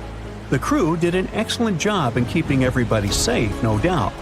But a report that came out 2 years later said that the MS Explorer accident had happened because of the inexperience of the captain, who had pushed the ship too fast into a wall of ice in the freezing waters of Antarctica. That means that no matter how much tech a ship's got or how fancy its materials are, if you've got a careless captain and a crew that doesn't know how to handle an iceberg hit, yep, a disaster similar to Titanic could happen again. But hey, you shouldn't stress over it. Trust the professionals and keep in mind the odds. In the last 30 years, the MS Explorer was the only cruise ship that sank thanks to an iceberg, and everyone survived. So kick back and enjoy your sea vacation. They said it was the most technologically advanced ship. They said it was unsinkable. And when it sank, they made a movie about it. These were the main reasons why the Titanic disaster became world famous. But unfortunately, this is not the only large-scale shipwreck. And sadly, there have been cases much worse than the tragedy of the Titanic. One of them occurred on April 27, 1865. The Sultana steamboat carried passengers and cargo daily between St. Louis and New Orleans. It was a pretty large wooden boat with 3 decks and was 260 feet long and 70 feet wide, almost twice the size of a basketball court. The ship could carry about 350 passengers, but on that unfortunate day, more than 2,000 people were on it. On April 23rd, she was making a routine voyage from New Orleans when it broke down. Something was wrong with the boiler, so the vessel docked in Vicksburg for repairs. At the port, the ship's captain, James Cass Mason, found out about an excellent opportunity to earn a lot of money. All he needed to do was to transfer a large group of former prisoners to the north. The captain agreed to do it, but the problem was that the boiler required a lot of time to repair. Mason was afraid that his competitors would take the job, so he decided to sail despite the malfunction the ship had. He patched up the holes in the boiler instead of a big repair and invited all the ex-prisoners on board.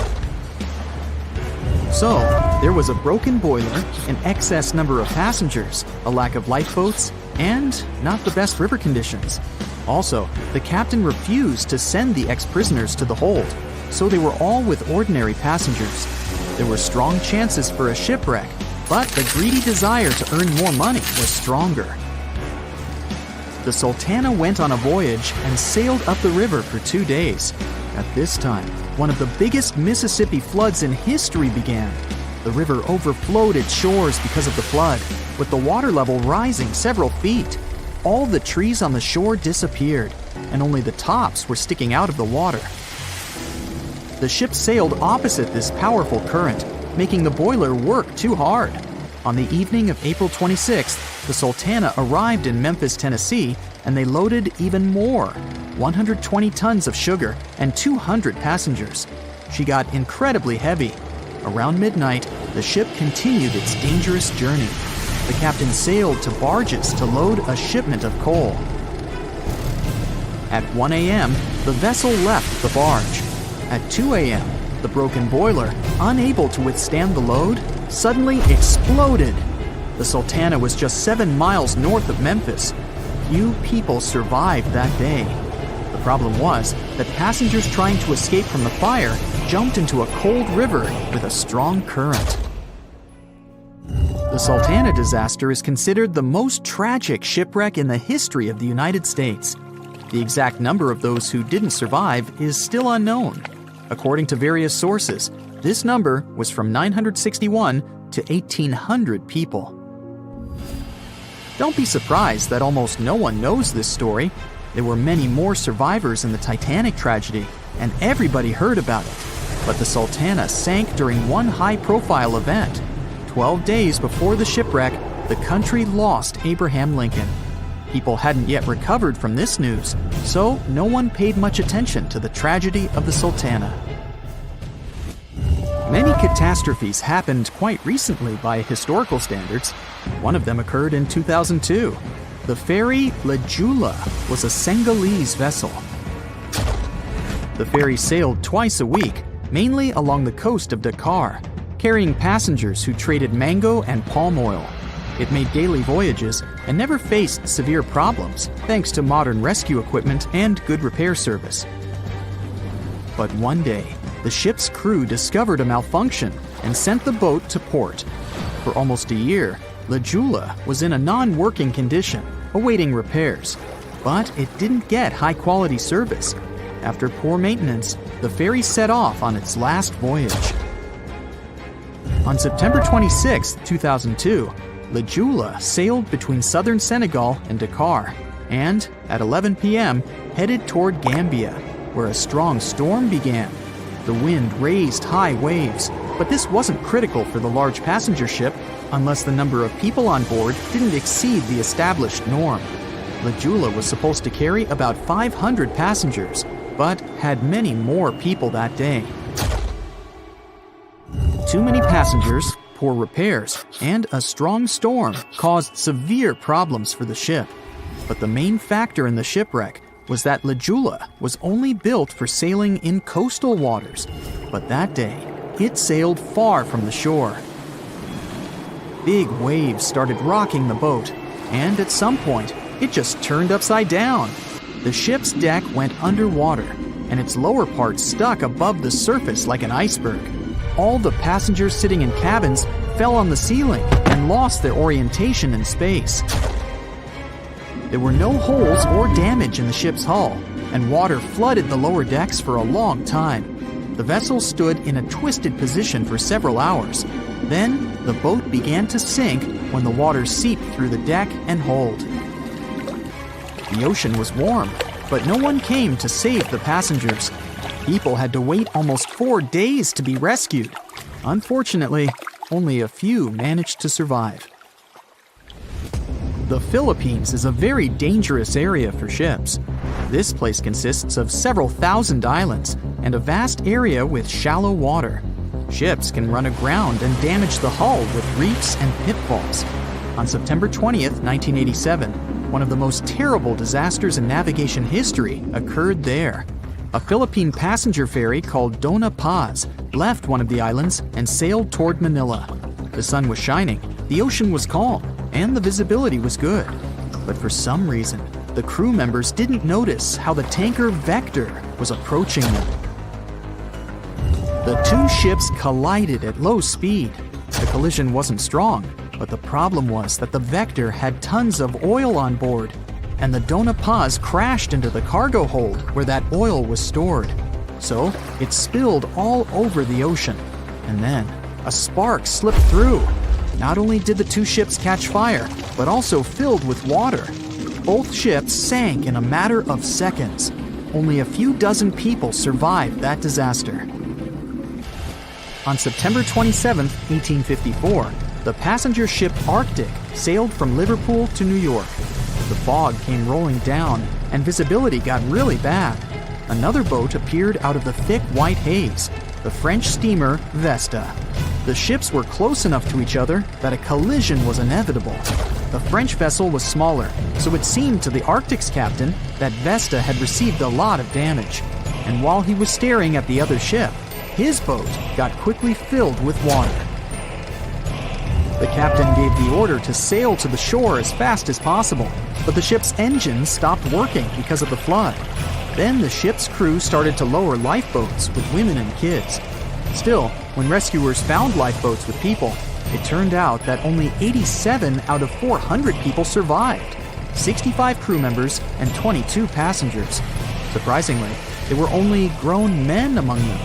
The ship's captain survived by clinging to the wreckage. All newspapers wrote about this story as one of the most terrible and shameful tragedies in navigation history. The survivors were criticized because they didn't save women and kids, and the crew members were accused of violating the law, since the safety of passengers should be higher than the safety of sailors. But despite this, none of them were brought to responsibility. Unfortunately, shipwrecks still occur to this day, but fortunately, there are fewer of them than before, thanks to modern navigation systems and radar. But no technology can guarantee there won't be a super strong storm or any other emergency that no one can foresee. "I'll never let go, Jack. I'll never let go," said Rose. Then she did let go, and the whole movie theater burst into tears. It happened when Titanic came out in 1997. Alright, who am I kidding? It's really hard not to cry when you watch this scene for the 10th, 20th, and 50th time almost 30 years later. But did this great love story happen in real life? Or did James Cameron just invent it for some good drama? As much as I don't want to disappoint you, Jack and Rose never fell in love on board the real Titanic. There was a real Jay Dawson on the luxurious ocean liner, but he was a crew member, and his full name was Joseph. The real-life inspiration for Rose was the American artist Beatrice Wood. James Cameron came across her biography while he was working on the first draft of the script and decided to bring her love for art and family background into the story. It doesn't mean that the movie is completely off when it comes to historical accuracy, though. The unsinkable ship that sank departed from Southampton, England to New York and was 400 miles south of Newfoundland on April 14th when crew members noticed the iceberg. The contact with it lasted 37 seconds, precisely as long as the corresponding scene in the movie. Remember this guy, Thomas Andrews, who was wandering around with a small notebook and pencil? He was the real ship designer. Andrews was quite talented at what he did and had worked on many successful projects before the Titanic. He would normally travel on the ships he designed during the maiden voyage to make sure everything was going smoothly. He boarded the Titanic as one of the first-class passengers and was taking notes all the time. After the unfortunate rendezvous with an iceberg, Andrews was seen inspecting the flooded parts of the ship with Captain Smith. According to his sad forecast, the Titanic would have gone down in about 2 hours. One of the stewards claimed that he had seen Thomas Andrews moments before the sinking. He chose not to leave the Titanic and didn't put on his life belt. No one had seen him ever since. Another memorable moment from the movie is a boy playing on one of the decks with his spinning top. This was an accurate recreation of a real photo that was taken on board the Titanic on April 11, 1912. The passengers in the photo are first-class passengers Frederick Spedden and his 6-year-old son Douglas. The family was going back home to America after traveling around Algeria. When the evacuation of passengers began, Spedden's nurse told him they were going to see the stars. They say he had successfully slept through the entire drama and woke up safe and sound in a lifeboat the following morning. His father had also survived the sinking. Sadly, an automobile accident took the life of Douglas just 3 years later. One of Titanic's most charismatic ladies, both on the screen and in real life, got her nickname Unsinkable Molly Brown for a good reason. Several witnesses remembered she was, indeed, trying to persuade others in her lifeboat to go back and save more lives, just like in that heartbreaking scene from the movie. When Carpathia came to the rescue of the surviving Titanic passengers, Margaret Brown was helping lower-class survivors and involved her fellow first-class passengers in the process. Once they all got on solid ground, Brown organized a survivors committee. She awarded the captain of the Carpathia for rescuing so many people and was really upset she hadn't been allowed to testify at the Titanic hearings because she was a woman. You won't see any fumes above the fourth pipe of the ship in the movie. It's not a technical mistake. The Titanic, indeed, had it only for more impressive looks and didn't really need that pipe. Back in 1911, the year before our hero's departure, large ships would mostly sail with 4 chimneys. They needed those to draw heat and fumes from their massive boilers. The Titanic was a real engineering gem that only needed 3 chimneys to function. So the 4th was added for balance. They thought the public would have been disappointed to only see 3 pipes on the greatest ship of all time. The movie had an impressive budget, $200 million, but even that wasn't enough to cover all the possible costs. Cameron knew they had to save some money, so they built the replica of the liner only on the starboard, which means the right side. They chose this side to make things look more realistic. The wind at the filming location was moving mostly from north to south, so with the fumes going out, it looked like the liner was actually moving through the ocean. But if you remember one of the first scenes with the Titanic departing from Southampton and people waving, you'll understand why the crew had a problem with it. The real ship was docked at the port, or left side, there. They found a brilliant solution and just flipped the scene horizontally to make it look real. The letters and buttons on costumes were reversed, and actors walked in the opposite direction for everything to be changed in post-production. One of the scenes I can't watch without tears is the elderly couple holding on to each other as they go down with the Titanic. The couple who inspired this heartbreaking episode were real people, some of the richest passengers of the not-so-unsinkable ship. They were Isidore and Ida Strauss, and they owned Macy's. When news of the disaster spread, they put on life jackets and ran to the decks along with others. Ida stepped onto the lifeboat, but Isidore refused to do so before all the ladies and little ones were there. Ida didn't want to leave her husband. She climbed out of the lifeboat and handed her mink coat to her maid, saying she would no longer need it. Isidore wrapped his arms around Ida, and they remained on the bridge of the ship until a huge wave swept them both into the sea. So the bed scene wasn't that accurate, and James Cameron later admitted he had taken some license as a director. You know this guy who was drinking from a flask next to the main characters as the ship was going down? His name was Charles Jugan from England, and he was in charge of 10 bakers, 2 confectioners, and a Vienna baker aboard. He was expecting to earn a real lump sum, and would have been one of the best-paid crew members if everything had gone well. The night the Iceberg hit, Joe Hinn was off duty, taking a rest in his bunk. He immediately woke up and sent his bakers to deliver bread to lifeboats. He then returned to his room for a drink. Once he came back on the deck, he helped others get in his assigned lifeboat. There was no more room for Charles inside, so he ended up on the outside of the rails of the ship. Finally, when the Titanic submerged, he just swam away, and as the sun rose again, he found one of the lifeboats and was rescued by Carpathia. The contents of the flask must have helped him survive. The well-dressed man who decided to stay on the Titanic forever was American businessman Benjamin Guggenheim. That last name probably sounds familiar. And yes, he was from that famous family. Guggenheim was traveling with his valet, his significant other, a singer from France called Leontine, her maid, and their chauffeur. They all boarded the Titanic in France during one of the short stops it made after leaving Southampton. When disaster struck, Benjamin was helping the ladies get in their lifeboat.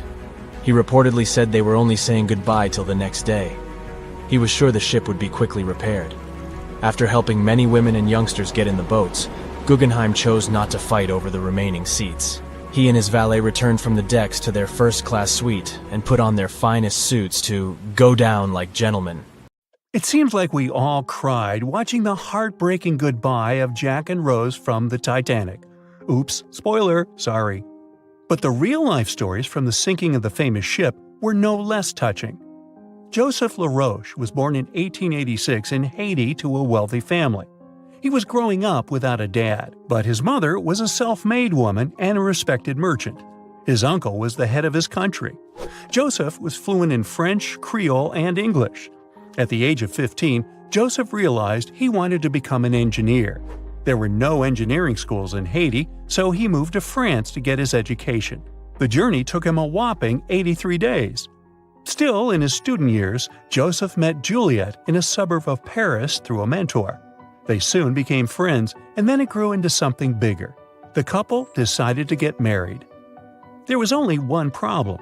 Joseph couldn't find a well-paid qualified job even after completing his studies because of racial discrimination. The intelligent young man realized he could do better. Plus, he needed to provide for his growing family. His third kid was on the way. His uncle back in Haiti promised he'd help Joseph secure a job as a mathematics professor. His mother was overjoyed that her son and his family would be living in Haiti. She bought them first-class tickets for the French liner La France as a reunion gift. But that liner had really weird rules separating parents from their offspring for meals. The Lar Roches didn't want to leave their youngsters and make them feel sad on a trip across the ocean. So they decided to trade their first-class tickets for La France for second-class tickets for RMS Titanic's maiden voyage. The Titanic was all the hype, and it didn't separate families, so it looked like a great deal. They planned to change for another ship in New York that would take them straight to their final destination in Haiti. The family boarded the Titanic on April 10, 1912, at Cherbourg. They had 3 days to enjoy the luxurious staterooms, a dining salon, a library, and 3 outdoor promenade decks available to second-class passengers. Juliet sent a letter to her father from Titanic's final stop in Queenston, Ireland. She told him they were more than happy with the accommodation. They had 2 bunks in their cabin and a couch that converted into a bed for their youngest family members. The family made friends with some nice co-passengers with whom they had traveled together from Paris. She thought they had been the only other French people on board, so they sat together for meals. Juliet mentioned they had all spent time together on the deck of the liner. She also wrote the people on board were friendly, although some sources say the family had gone through quite a lot of mean stares, gossip, and remarks.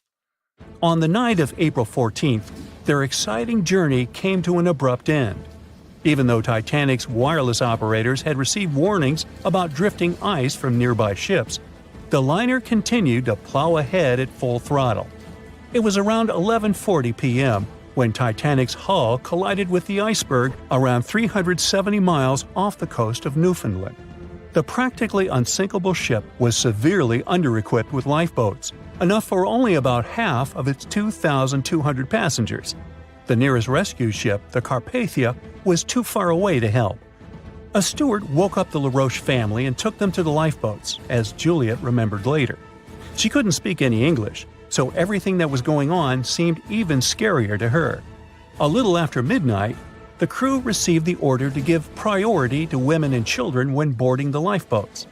Juliet later remembered a terrible panic had begun, as people had been pushing each other to get to the desired seat. At some point, she felt they had pulled away her older daughter and thrown her into the abyss. A moment later, she had joined her Simone in the same emptiness. So, pregnant Juliet and her 2 daughters got spots in Lifeboat 14.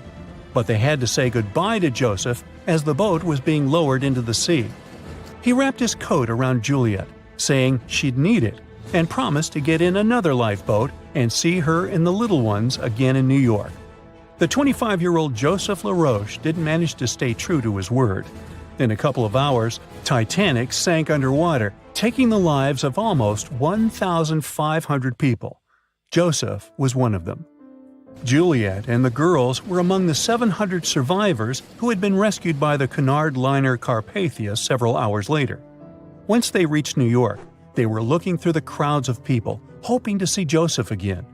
When it became obvious they wouldn't find him, it was time for them to decide what to do and where to go. Without any knowledge of English or money that had gone down with the ship, Juliet managed to survive in America only for 3 weeks, and then had no other choice but to go back to France. Joseph's uncle was no longer able to help them, as others had taken his life 4 months after the Titanic tragedy. In December 1912, Juliet gave birth to a son who she named Joseph after his father. For the rest of her life, she couldn't get over the loss of her beloved husband.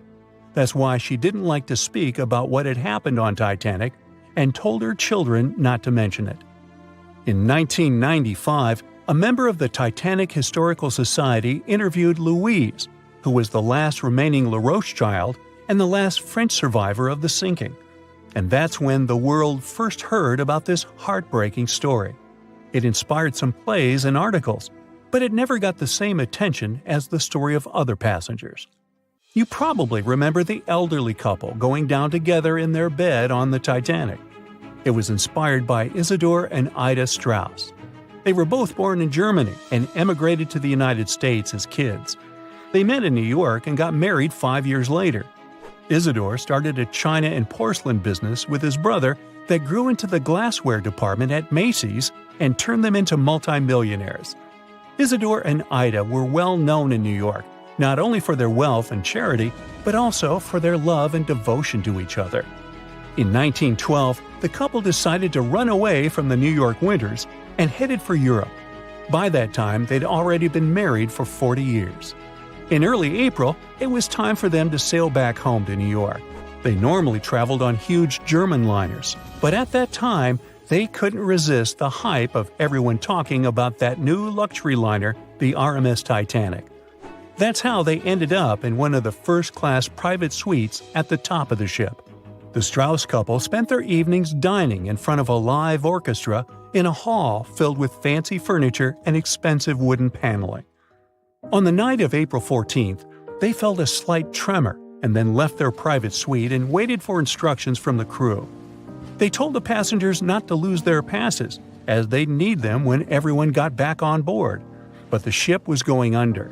The Strauss couple were standing next to Lifeboat 8. Mr. Strauss, who was 67 at the time, was offered a seat with his wife because of his age. He refused it, saying he was not too old to sacrifice himself for a woman. He wanted to wait and make sure no women and kids were left behind.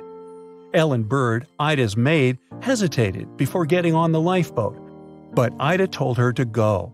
She took the easy decision not to leave her husband on the sinking ship. Ida took off her beautiful mink coat and handed it to her shivering maid, saying she wouldn't be needing it anymore. Isidor didn't manage to convince her to save herself, so they stayed together till the end. Some of the surviving first-class passengers later remembered they had seen the couple standing peacefully on the deck, holding hands, just waiting. The cause of the Titanic crash was an iceberg, or so we've always been told. But new research has come to light that debunks this theory. On April 15, 1915, Titanic, the biggest ship of its time, completely disappeared under the ice-cold surface of the Atlantic Ocean. It's hard to believe that such a massive and expensive creation could be destroyed by one simple iceberg, right? Well, recent findings suggest that the real cause of the disaster was a fire, not an iceberg. For over 3 decades, journalist Senan Maloney has dedicated himself to studying the sinking of the Titanic. During his research, he made a significant discovery that shed new light on the well-known story. Maloney discovered a massive black spot on the hull of the Titanic, which measured an impressive 30 feet in length. He found it thanks to an unpublished album of photographs that showcased the construction and preparation of the ill-fated ship's first and final journey. Can you believe that most probably the fire on the Titanic had been burning at extreme temperatures for 3 whole weeks before anyone noticed it? Crazy, right? Apparently the high temperature corrupted the metal, making it 75% weaker. That's why the Iceberg was able to make a hole in the ship. If not for the fire, the Titanic might have survived the crash because the iceberg apparently hit the exact spot we are talking about. And this is only one link in the chain of incredible coincidences that brought the Titanic down. The people in charge of the Titanic knew about the fire and knew the ship shouldn't have set sail. But they didn't want to go bankrupt and cancel the trip, especially since there was a coal shortage due to miners being on strike. The trip was already sold out, and there were no alternatives. Other ships canceled their trips due to low demand. Everyone wanted to board the Titanic, so the management bought up all the coal they could find, even from other ships, and set off. It was all about making money. To hide the truth, they turned the ship's hull so that the marks weren't visible from the dock and faced the sea. This way, the passengers wouldn't see them. Here's another sad twist in the Titanic's story. Back then, there weren't any sonar systems to detect danger, so specially trained people had to watch out for threats using binoculars. But the binoculars on the Titanic were locked away in a special compartment, and the only person with the key, Second Officer David Blair, was replaced last minute before the ship took off. He forgot to hand the key over to his replacement. This mistake wasn't discovered until 3 days later when the ship was already at sea. If they had the binoculars, they might have seen the iceberg in time and avoided the crash. But even if they had the binoculars, they might not have been able to avoid the crash because the Titanic was going faster than it was supposed to. They were behind schedule and didn't want to ruin the ship's reputation, so they were going way beyond the speed limits the ship's construction could sustain. One of the biggest mistakes made on the Titanic was the decision to not include enough lifeboats. Even though the ship needed around 60 of them to contain all the passengers, it was only equipped with 20. The designer, Alexander Carlisle, had initially planned for 48 lifeboats, but this number was reduced for aesthetic purposes. Apparently, having too many lifeboats would have made the deck look too cluttered. These 20 boats were only able to hold a third of the passengers on board, which was not nearly enough to save everyone in the event of an emergency. What's even more shocking is that this number of lifeboats was technically legal at the time. Regulations for lifeboats were based on the tonnage of the ship, not the number of passengers. This means that even though the Titanic was carrying thousands of people, it still met the legal requirements for lifeboat capacity. Another serious mistake made by the crew was the decision to cancel the lifeboat drill scheduled for the day of the disaster. Lifeboat drills were standard practice on ocean liners at the time, but for no apparent reason, Captain Edward John Smith chose to cancel it. This meant that passengers were not prepared for an emergency, and the crew was not adequately trained to handle the situation. When the ship hit the iceberg, chaos ensued, and it took over half an hour to launch the lifeboats instead of the usual 10 minutes. Some folks put the blame on Captain Smith for the fact that the first set of lifeboats left partially empty. The very first lifeboat, which had seats for 65 people, only carried 27 passengers. There is an objective reason for this. At the beginning, people were reluctant to abandon the ship and didn't understand the gravity of their situation. In 2012, researchers uncovered that Captain Smith failed his initial navigation exam. Although he eventually passed, some people wonder if this could have played a role in the disaster. During the Titanic's final moments, the crew attempted to send out distress signals to nearby ships, including the Californian. However, the Californian failed to respond to the flares shot into the sky, and the captain ultimately lost his job as a result of this negligence. However, recent research has exonerated the captain and proved his innocence. It turns out that light refraction, caused by layers of cold air below warmer air, created mirages that distorted the signals from the Titanic. This phenomenon had been observed by other ships sailing in the area and is now believed to be the reason why the lookouts on the Titanic missed the iceberg completely. Historian Tim Malton supports this theory and has further contributed to our understanding of this event. It's unfortunate that the captain of the Californian lost his job due to circumstances beyond his control, but it's better late than never that his reputation is cleared. Whatever the reason for Titanic's crash was, it still keeps the minds of scientists busy to this day. But let's see what the buzz was all about. What made the Titanic so famous and unique? The Titanic was massive, standing at 175 feet tall and nearly 900 feet long. The ship was so enormous that even the officers took over 2 weeks to memorize all the decks and passageways. You could be walking miles along its corridors. The construction cost of the ship was a whopping $7,500,000, which would be equivalent to about $166 million in the mid-2010 ES, due to inflation. Interestingly, the production cost of the Titanic movie in 1997 was even higher at $200 million. Building the Titanic was no small feat, and it required a labor force of 3,000 men who worked 6 days a week for 26 months. The job was difficult and dangerous, and workers had to complete tasks at the height of a 20-story building without safety ropes. Nevertheless, they were paid a competitive wage of £2 a week, which was considered good pay at the time. The inside of the Titanic was inspired by the luxurious Ritz Hotel in London. The most impressive feature of the ship's interior was the grand staircase, which extended through 7 of the ship's 10 decks. The staircase was adorned with ornate paintings, bronze cherubs, and oak paneling. The first-class passengers had access to an impressive array of facilities, including a heated swimming pool, Turkish bath, gym, squash court, beauty salon, and even a stylist to help them prepare for dinner. First-class passengers on the Titanic were pampered to an extraordinary extent. They had their own onboard newspaper, the Atlantic Daily Bulletin, and even their dogs were taken care of with a special area where they could be fed, walked, and trained during the voyage. The first-class meals were a grand affair, with 13 courses and a different wine for each course. These dinners could last up to 5 hours, and they were certainly something to look forward to. With such opulence and luxury on board, it's not surprising that so many people were eager to take the first trip on the Titanic.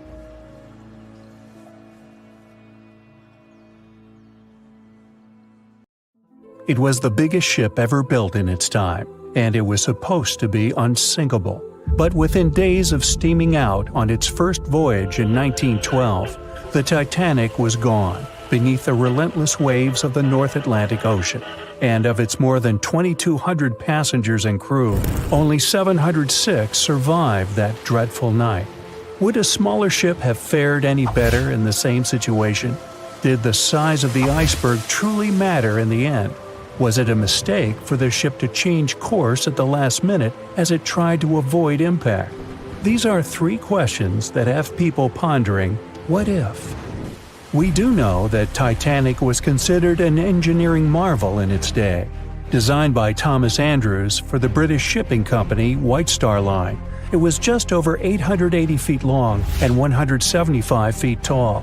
Built with abundant space for 840 staterooms, a swimming pool, a squash court, a gym, and 2 dining rooms. But it was below deck that one of its most impressive new features could be found. Titanic's hull was divided into 16 compartments designed to be watertight. Up to 4 of these compartments could take on water in the event of a breach, with the remaining 12 helping to keep the damaged ship afloat. It was thanks to these compartments that the ship was regarded as unsinkable. Rumor has it that Philip Frank, White Star Line's vice president, even declared, "There is no danger that Titanic will sink. The boat is unsinkable, and nothing but inconvenience will be suffered by the passengers." On April 14, 1912, that proved to be mistaken when Titanic struck an iceberg. As ice ripped along the ship's hull, several of those watertight compartments ruptured. It took only 2.5 hours for Titanic to sink. Did the size of the iceberg that hit Titanic seal its fate? Would a bigger or smaller iceberg have made any difference? Icebergs come in a wide variety of shapes and sizes. They are pieces of ice that have broken away from glaciers or ice shelves in the Arctic and Antarctic, and are now wandering across the ocean until they eventually melt. One of the tallest icebergs ever found would have easily dwarfed Titanic. Discovered in 1957, it was 550 feet high. That's close to the height of the Washington Monument. Imagine ramming into something that big. Smaller icebergs, though, can turn out just as dangerous. Some are the size of houses and called bergy bits. Others, closer to the size of a car, are called growlers.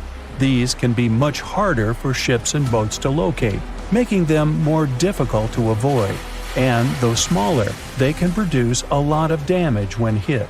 It's also critical to recall that icebergs are always bigger than they seem, with the majority of their mass lurking below the ocean surface. In fact, over 80% of an iceberg's volume is underwater. Most of its sharp, jagged edges cannot be seen. Roam too close, and you risk damaging your ship's hull. Because Titanic had little notice of its impending doom, a smaller iceberg, struck at the same angle, could still have been enough to bring that mighty ship down. Now, it's possible that had the iceberg been larger, it would have been spotted sooner.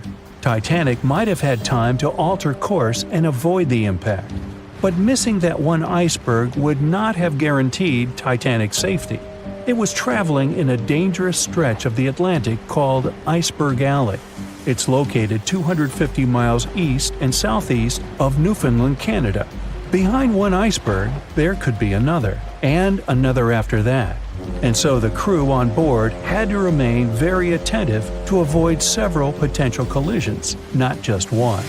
A smaller ship might have been better suited for the trip. Titanic's size was certainly a challenge when it came to steering.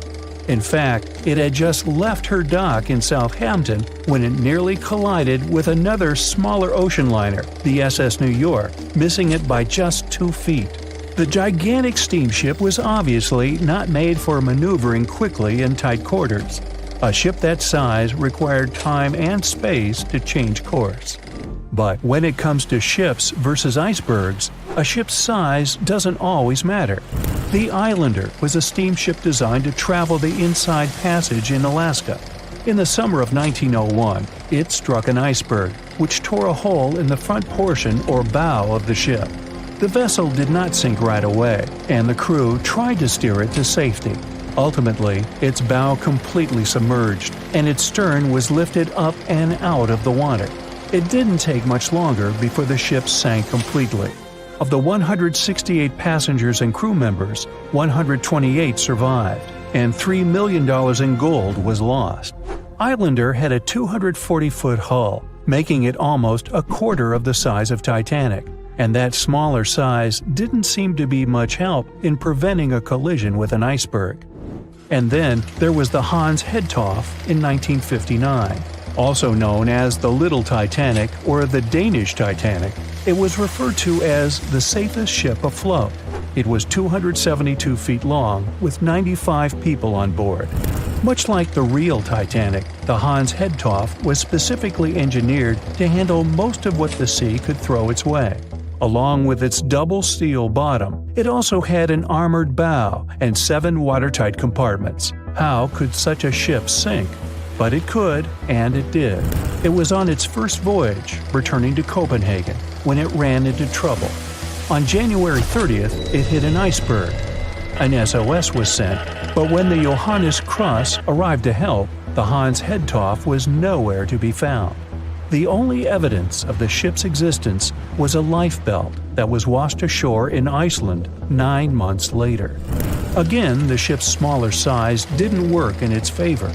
A smaller size of Titanic wouldn't have guaranteed a safe voyage in 1912. The final what-if concerns the last-minute choice when the iceberg was spotted and the alarm sounded. First, Titanic could attempt a complete stop, but this wasn't an option as the ship needed a half a mile to come to a halt, and the iceberg was a mere 900 feet away. Second, the Titanic could attempt to avoid the iceberg by steering away from it. This is what the captain ordered, but the attempt was unsuccessful, resulting in a deep gash across the ship's hull. The final option? To hit the iceberg head-on. Would this have made any difference? The answer is an intriguing maybe. Some think a head-on collision would have saved Titanic. In this scenario, the collision would have limited the damage to the very front of the ship. Instead of the iceberg tearing through the hull and compromising several of the watertight compartments, only 4 of the compartments would have been breached. This meant the others could do their job of keeping Titanic afloat. The ship could be stuck, unable to move, but it would remain above water until help arrived. This would provide a ship like Carpathia enough time to reach the scene of the accident and bring the people on board to safety. One of the Titanic's designers, Edward Wilding, made a similar claim during an inquiry into the sinking. He argued that most people would have survived a head-on crash, and that Titanic itself would not have sunk. Others disagree, though. First, the special bulkheads on Titanic were designed specifically to protect the ship against collisions with other vessels, not with icebergs. These compartments would crumple upon impact, absorbing some of the force while the other ship absorbed the rest. Though the damage would still be extensive, the remaining bulkheads would keep the ship afloat. But an iceberg does not have the same flex in a collision as you would experience with another ship. Most of the force would be absorbed by Titanic, resulting in greater damage to the ship. Even worse, the impact would be carried through the full length of the ship. Rivets would burst, seams would tear, the compartments would quickly flood, and the ship would sink even faster, resulting in fewer survivors.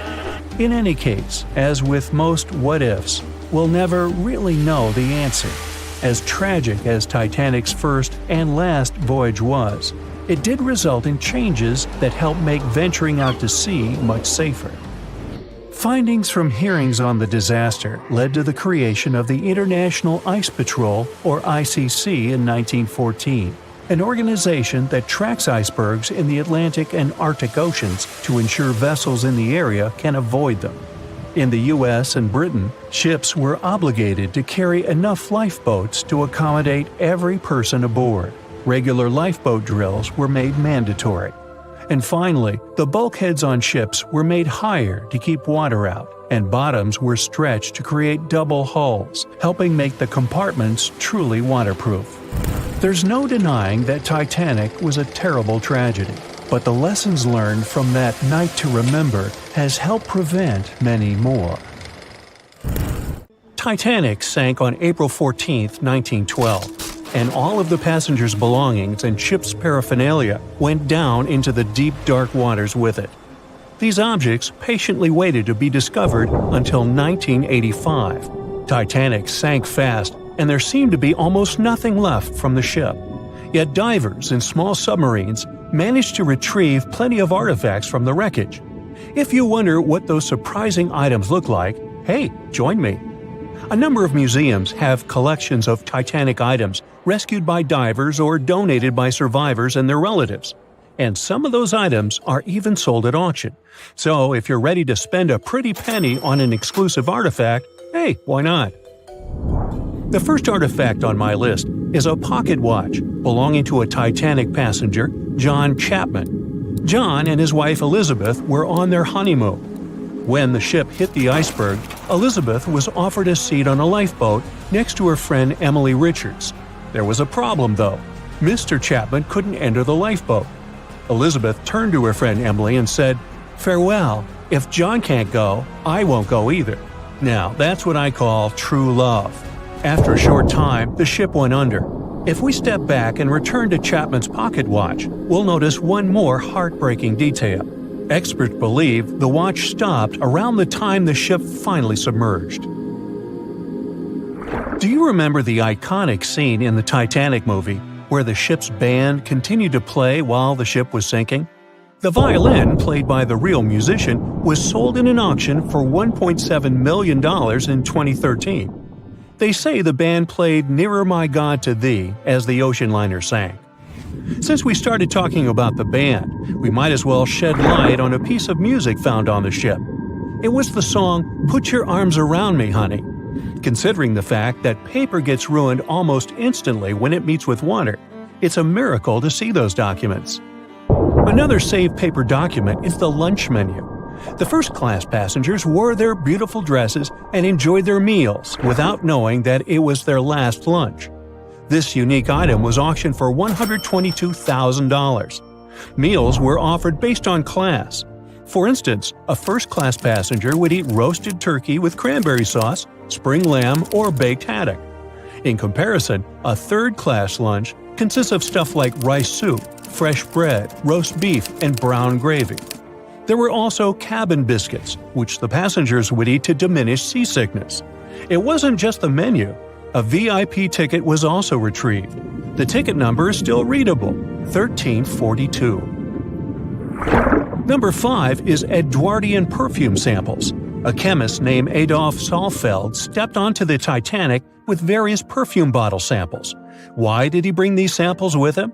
Well, Saalfeld planned to open a fragrance store in America. 61 vials of perfume sank with the ship.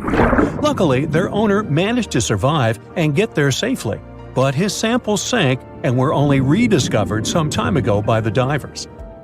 When we accidentally drop a plate, it usually shatters into pieces. Now, there's a question. Do you think an unbroken plate can be recovered from Titanic? The answer is yes. Original White Star tableware is proof.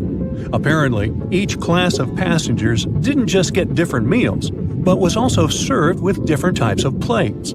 The retrieved plates have a green and brown floral motif. The edges have a gold rim, and there's a logo in the center. By the way, they're sold at auction, and you can find them online. Let's carry on with touching personal stories.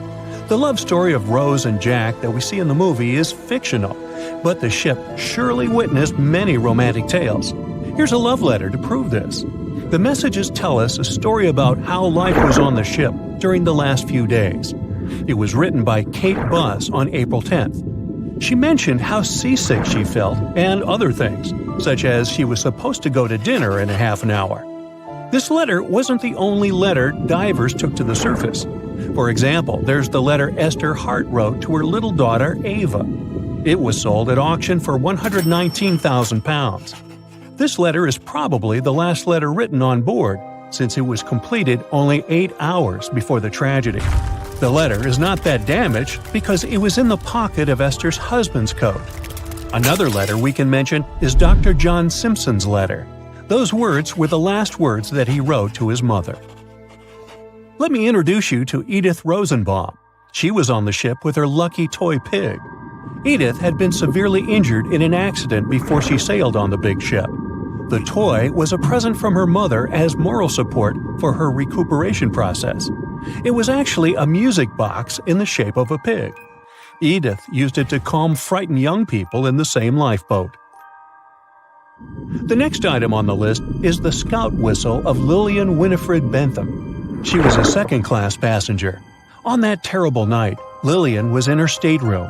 She didn't believe that the Titanic could sink. After all, it was the unsinkable ship. Her friend came to her and convinced her to hop into a lifeboat. Only then did she realize how serious the situation was. Moments later, she saw the ship break into 2 parts. As the lifeboat floated into the night, Lillian saw a crewman who was also rescued. Without a second thought, she wrapped the man with her fur coat. It was freezing, so she probably saved the man's life by doing that.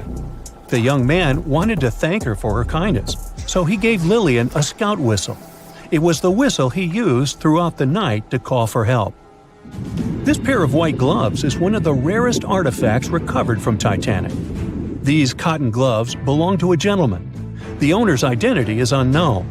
Fabric can't last underwater for decades, but these gloves look fine, and you can still see the fine detailing and elegance. An alarm bell has also been found. Yes, that's the famous bell, the one that rang to warn people about the iceberg. Frederick Fleet and Reginald Lee were on lookout duty the night of the accident.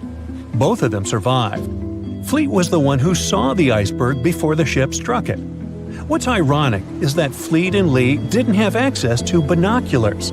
They were stored in a locker in the crow's nest, but the key to the locker was in the pocket of a crew member who was reassigned to another ship at the last minute and didn't leave the key. They could have seen the iceberg sooner if they had had pairs of binoculars. If they had had it, the Titanic could have gotten out of the way. Divers discovered not just belongings of passengers or the crew, but also pieces belonging to the ship itself. Our next artifact is the Grand Staircase. Some parts of this iconic structure are recovered from the wreck. Turns out that this staircase became a meeting spot among first-class passengers. If they wanted to visit the Turkish baths for a spa day or eat dinner, they met at the staircase and went together. This staircase was a sign of how luxurious some parts of Titanic were. Another miraculously saved object that belongs to the ship is its plan. It was one of the most expensive artifacts sold at auction. The plan is around 30 feet wide. What else? The logometer was also discovered. It's a device used to check the sailing speed of the ship and the distance it covers. The experts say that from the start at noon on April 14th, the device logged 268 nautical miles. And there's more. A giant chunk of hull, known as the Big Piece, was also found. This fellow weighs 15 tons. The larger portholes were for the cabins, and the smaller ones were for the restrooms. This piece was found in 1994, but it was in 1998 when it was successfully taken out. After all these years spent underwater, it was swarming with sea life. Still surprisingly, the portholes still had glass. Now, let's assume you were a diver and you could only take out one of these objects. Which one would you pick? You remember those heartbreaking scenes from the Titanic, either from books or movies, right? You know, the ones where the boat was sinking, and there's nothing anyone could have done about it. Well, it turns out that that story isn't entirely true. At least, according to a historian and author of a book detailing events from that unlucky ship. If what he claims is true, every soul on the Titanic could have been saved. He wrote that the SS Californian and the SS Mount Temple were close enough to technically see the Titanic go down into the ocean, but they failed to act because they were afraid, or because they too had no idea what they were doing. Nobody thought the Titanic could ever sink back then, and it had everything you could imagine, from luxury lounges to a Turkish bath and even a squash court. But as it was racing through the ocean, ready to break the Atlantic crossing record, it hit an iceberg, and everything went downhill from there. A lot of ships wanted to help the sinking vessel and shifted their direction toward the Titanic after hearing the distress calls, but the two closest ships held back. The SS Mount Temple, for starters, was really close. It was a mere 50 miles away and could have reached the Titanic in just a couple of hours, potentially saving every passenger. However, its captain believed such a journey would be too risky. I mean, it did involve icebergs, right?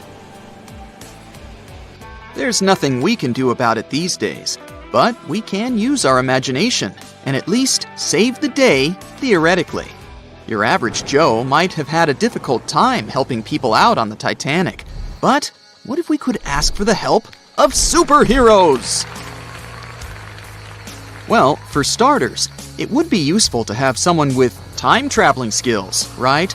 They could go back in time and alert the crew that an iceberg is pretty close, and they should move the ship away from its path as soon as possible. Or, even better, go even further back in time and alert the captain of the ship not to proceed with the journey to begin with. Let me tell you, there were a lot of things that could have been done better with the Titanic. First of all, the crew had no access to binoculars. If they could have had this crucial piece of equipment, they might have spotted the iceberg in due course, at least limiting the damage or avoiding the collision altogether. And don't get me started on the lifeboats. Because they wanted the ship to look as luxurious as possible, there was little space left for those much-needed lifeboats that could have saved so many lives. Although there were 2,200 people on board, the lifeboats could only save 1,200 people. What about flight? Would a flying superhero have been able to help avoid this tragedy? I bet it would have. This superhero could have surveyed the area, especially during the night when there's low visibility to begin with.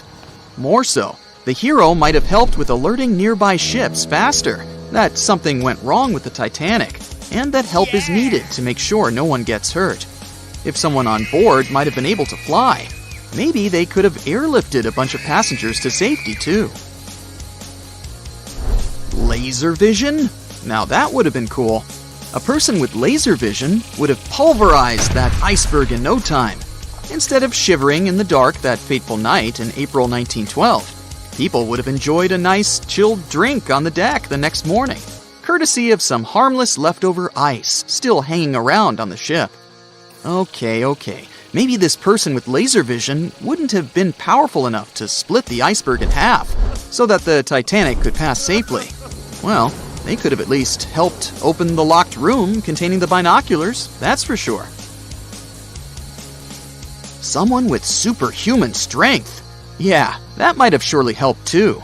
They could have placed themselves between the ship and the iceberg, preventing the collision from happening. If, say, they just happened to be snoozing when the Titanic hit the huge block of ice, no biggie. They would have simply kept the Titanic afloat until nearby ships came around to rescue all the people on board. If you'd have had underwater breathing abilities, you'd have at least been able to save yourself on the Titanic. I mean, technically, there's nothing much you could have done differently on the boat.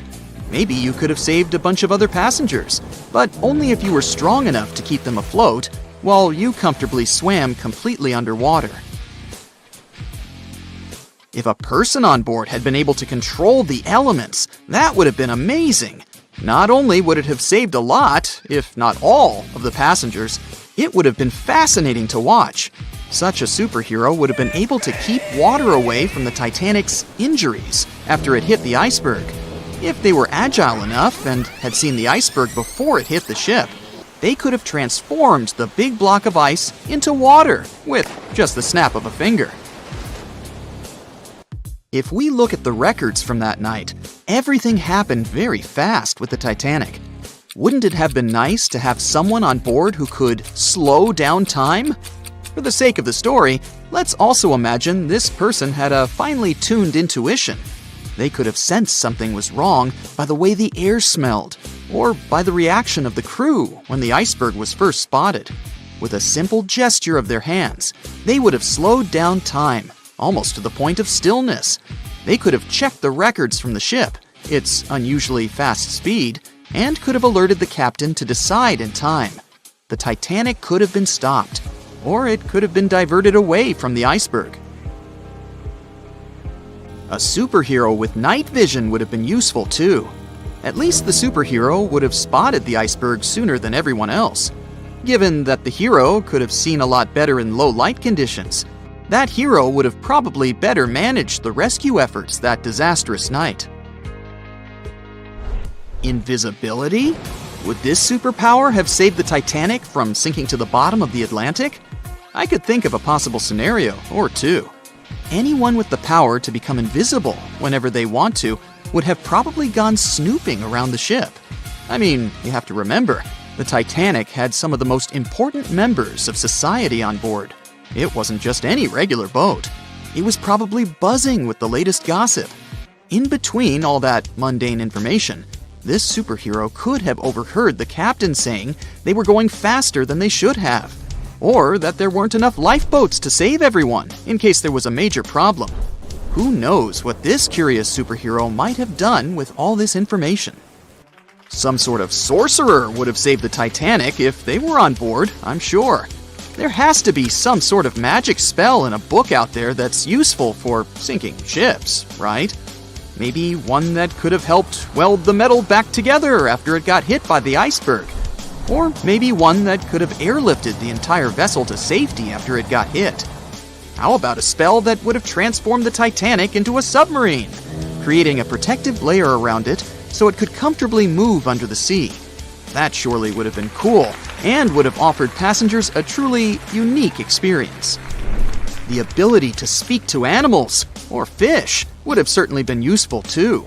Even if all else failed, so the Titanic would have still struck the iceberg, and it would have still been filled with water and ended up near the seabed, people could have still been saved. That's because you'd have had someone on board who could have instructed dolphins to carry people to safety. I'm sure those intelligent creatures would have been happy to help. Everyone knows the story of the Titanic, but not many people know that Titanic had two sister ships, and that on the night of its sinking, one of them was rushing to help but didn't make it in time. Bad luck seemed to follow the trio of ships, but each one of them had glorious moments that live in the minds of those who sailed in them. Keep on watching to discover a story of awe, ingenuity, and ill fate, And don't forget to click the subscribe button and turn notifications on to join us on the bright side of life. You know how the iceberg hit the Titanic, how the band played to the end, and how the whole tragedy unfolded, but before it happened, it would have seemed an impossibility for such a ship to meet the end it did. None of that could have been foreseen by White Star Line, the company who built the Titanic, who had high hopes for what the unsinkable ship and its sister ships, the Britannic and the Olympic, would accomplish. The Olympic was the first of the trio to make sail on June 11, 1911, heading towards New York. The sheer size of it would wow the crowds. The Olympic's maiden voyage went without incident, and a crowd of 8,000 people in New York got to explore its luxurious accommodations while it was docked there. There were high expectations for the massive ship, but just around 2 months later, the Olympic crashed with the HMS Hawke. The Hawke got the brunt of the damage, as the bow was left flat as a pancake. After the crash, the Olympic made its way slowly back to Belfast, where the Titanic was being constructed. On the dock, people could see the two enormous ships side by side, as parts of the Titanic were used to put the Olympic back in shape. A rare sight to behold. And on April 14, 1912, the Titanic hit an iceberg, and minutes later, the crew radioed nearby ships for help. That night, the Olympic was returning from New York when it received the distress signal.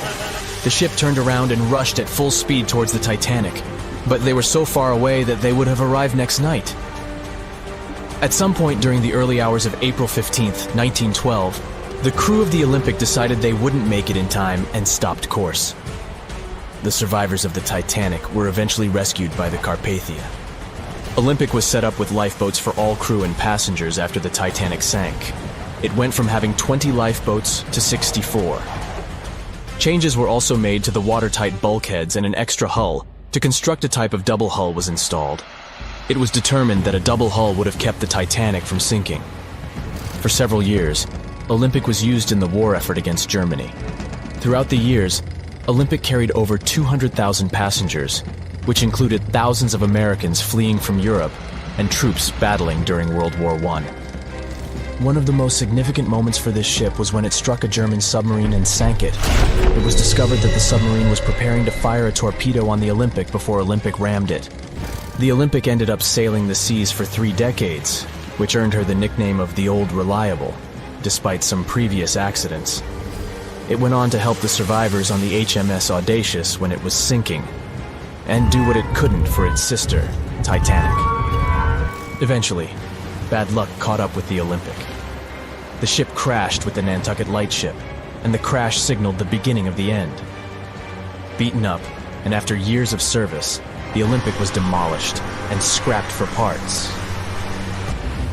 The Old Reliable saw many years of service and thousands of passengers, but the Britannic's journey was shorter-lived. When the Titanic sank, White Star Line was faced with a problem since they already had another enormous ship in the works. White Star Line began construction on the HMHS Britannic on November 30th, 1911, around 4 months before the Titanic sank. Although the Britannic was the youngest of the trio of ships, having been constructed last, it was also the biggest. They intended to name it Gigantic, but after the Titanic's disaster, they changed the name to Britannic, since they considered it to be a lucky name. With the Titanic sinking, the White Star Line underwent rigorous investigation, and many changes were made to the Britannic's design.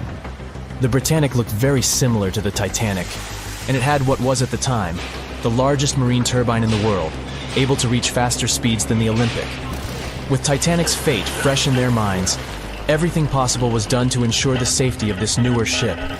The Britannic was eventually launched on February 26, 1914, almost 2 years after Titanic met its end. After the Titanic's disaster, the White Star Line wanted the Britannic to redeem their name. The Britannic was on its way to becoming a successful ship.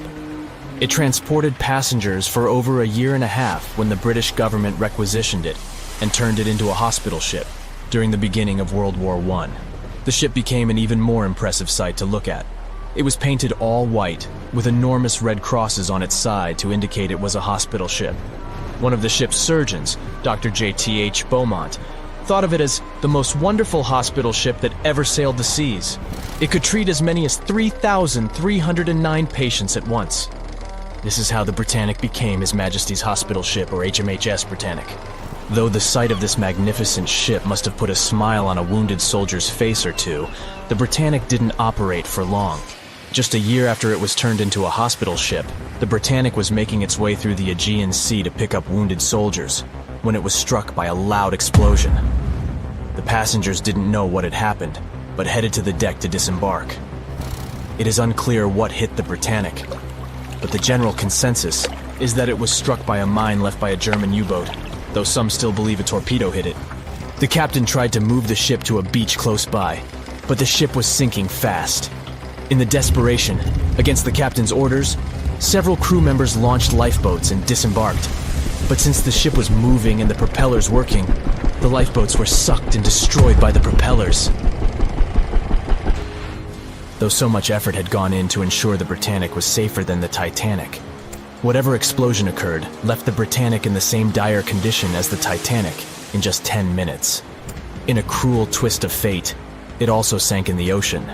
Unlike Titanic's enormous death toll, only 30 people perished in the sinking of the Britannic, and over 1,000 survived. So many people survived because the accident happened in the morning, when the temperature of the water was warmer and the Greek island Kea was close by to offer help. In the end, the Britannic only sailed the seas for over 2.5 years. The bad luck that followed the Titanic and the Britannic and the accidents and demise of the Olympic was remarkable. But what was most impressive is that there was a woman who sailed on all 3 ships and survived. Violet Jessup was a crew member and nurse aboard the ships. She was there when the Olympic collided with the HMS Hawke in 1911 and disembarked safely. 2 years later, she escaped the sinking of the Titanic in lifeboat number 16, and she showed some women it was safe to board the lifeboats. You'd imagine that would be enough to keep her from ever getting on a boat again, but not for her. A few years later, she served as a nurse in the Britannic while it was used as a hospital ship. When the explosion occurred, Violet jumped overboard, was pulled under by the water, and hit her head on the keel but survived. Can you imagine her experience? She must have had nerves of steel. All in all, the trio of ships saw journeys of triumph and tragedy. Ill fate might have followed them, but all the survivors were left with incredible stories to tell. So tell us, Brightsiders, would you have liked to have seen any of these ships in real life? Let us know in the comments section. Don't forget to give this video a like, share it with your friends, and click subscribe to stay on the bright side. No one could ever have imagined that the unsinkable Titanic would collide with an iceberg, except for one man, William Thomas Stead. Well, not directly, of course. It's not like he jolted out of bed one day, envisioning the fall of the Titanic. Rather, he wrote an empowering short story called How the Mail Steamer Went Down in Mid-Atlantic by a Survivor on March 3, 1886, 26 years before Titanic sank. Okay, let's do a super quick recap. Titanic was traveling from Southampton to New York in April 1912 in the North Atlantic. The ship hit an iceberg, and less than 3 hours later, it was completely underwater. Out of 2,208 people on board, just 706 survived due to the limited number of lifeboats and icy cold water. Another passenger ship, Carpathia, heard the distress call, picked up the survivors, and brought them safely to New York.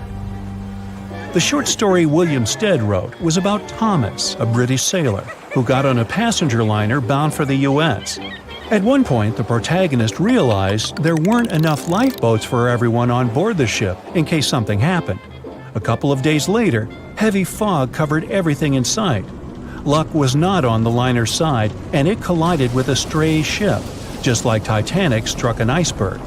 Only 200 out of the 916 people made it safely to the U.S. The main character managed to survive by jumping into the water and climbing into one of the lifeboats. Now, you'd think that the story riled up everyone in the industry to add extra lifeboats on ships. But sadly, it received very little attention when it was published. Even more tragically, William Thomas Stead was on Titanic when it sank, and he didn't make it. The survivors who knew Stead mentioned that he had always been cheerful and had loved to chat during meals. He complimented the ship's design and how sturdy it was. Witnesses also talked about how he had been helpful when the ship had been sinking, having given his life jacket to someone else. He was a journalist by profession and was on his way to New York for a ceremony. One of his most important contributions to modern journalism was the use of illustrations in every newspaper article. He also introduced newspaper interviews, and they're still used to this day along with illustrations. But this story wasn't the only published work that predicted the disaster.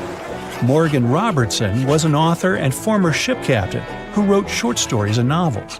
His most notable novella is The Wreck of the Titan. It's also known as Futility. The book was written in 1898, 14 years before Titanic.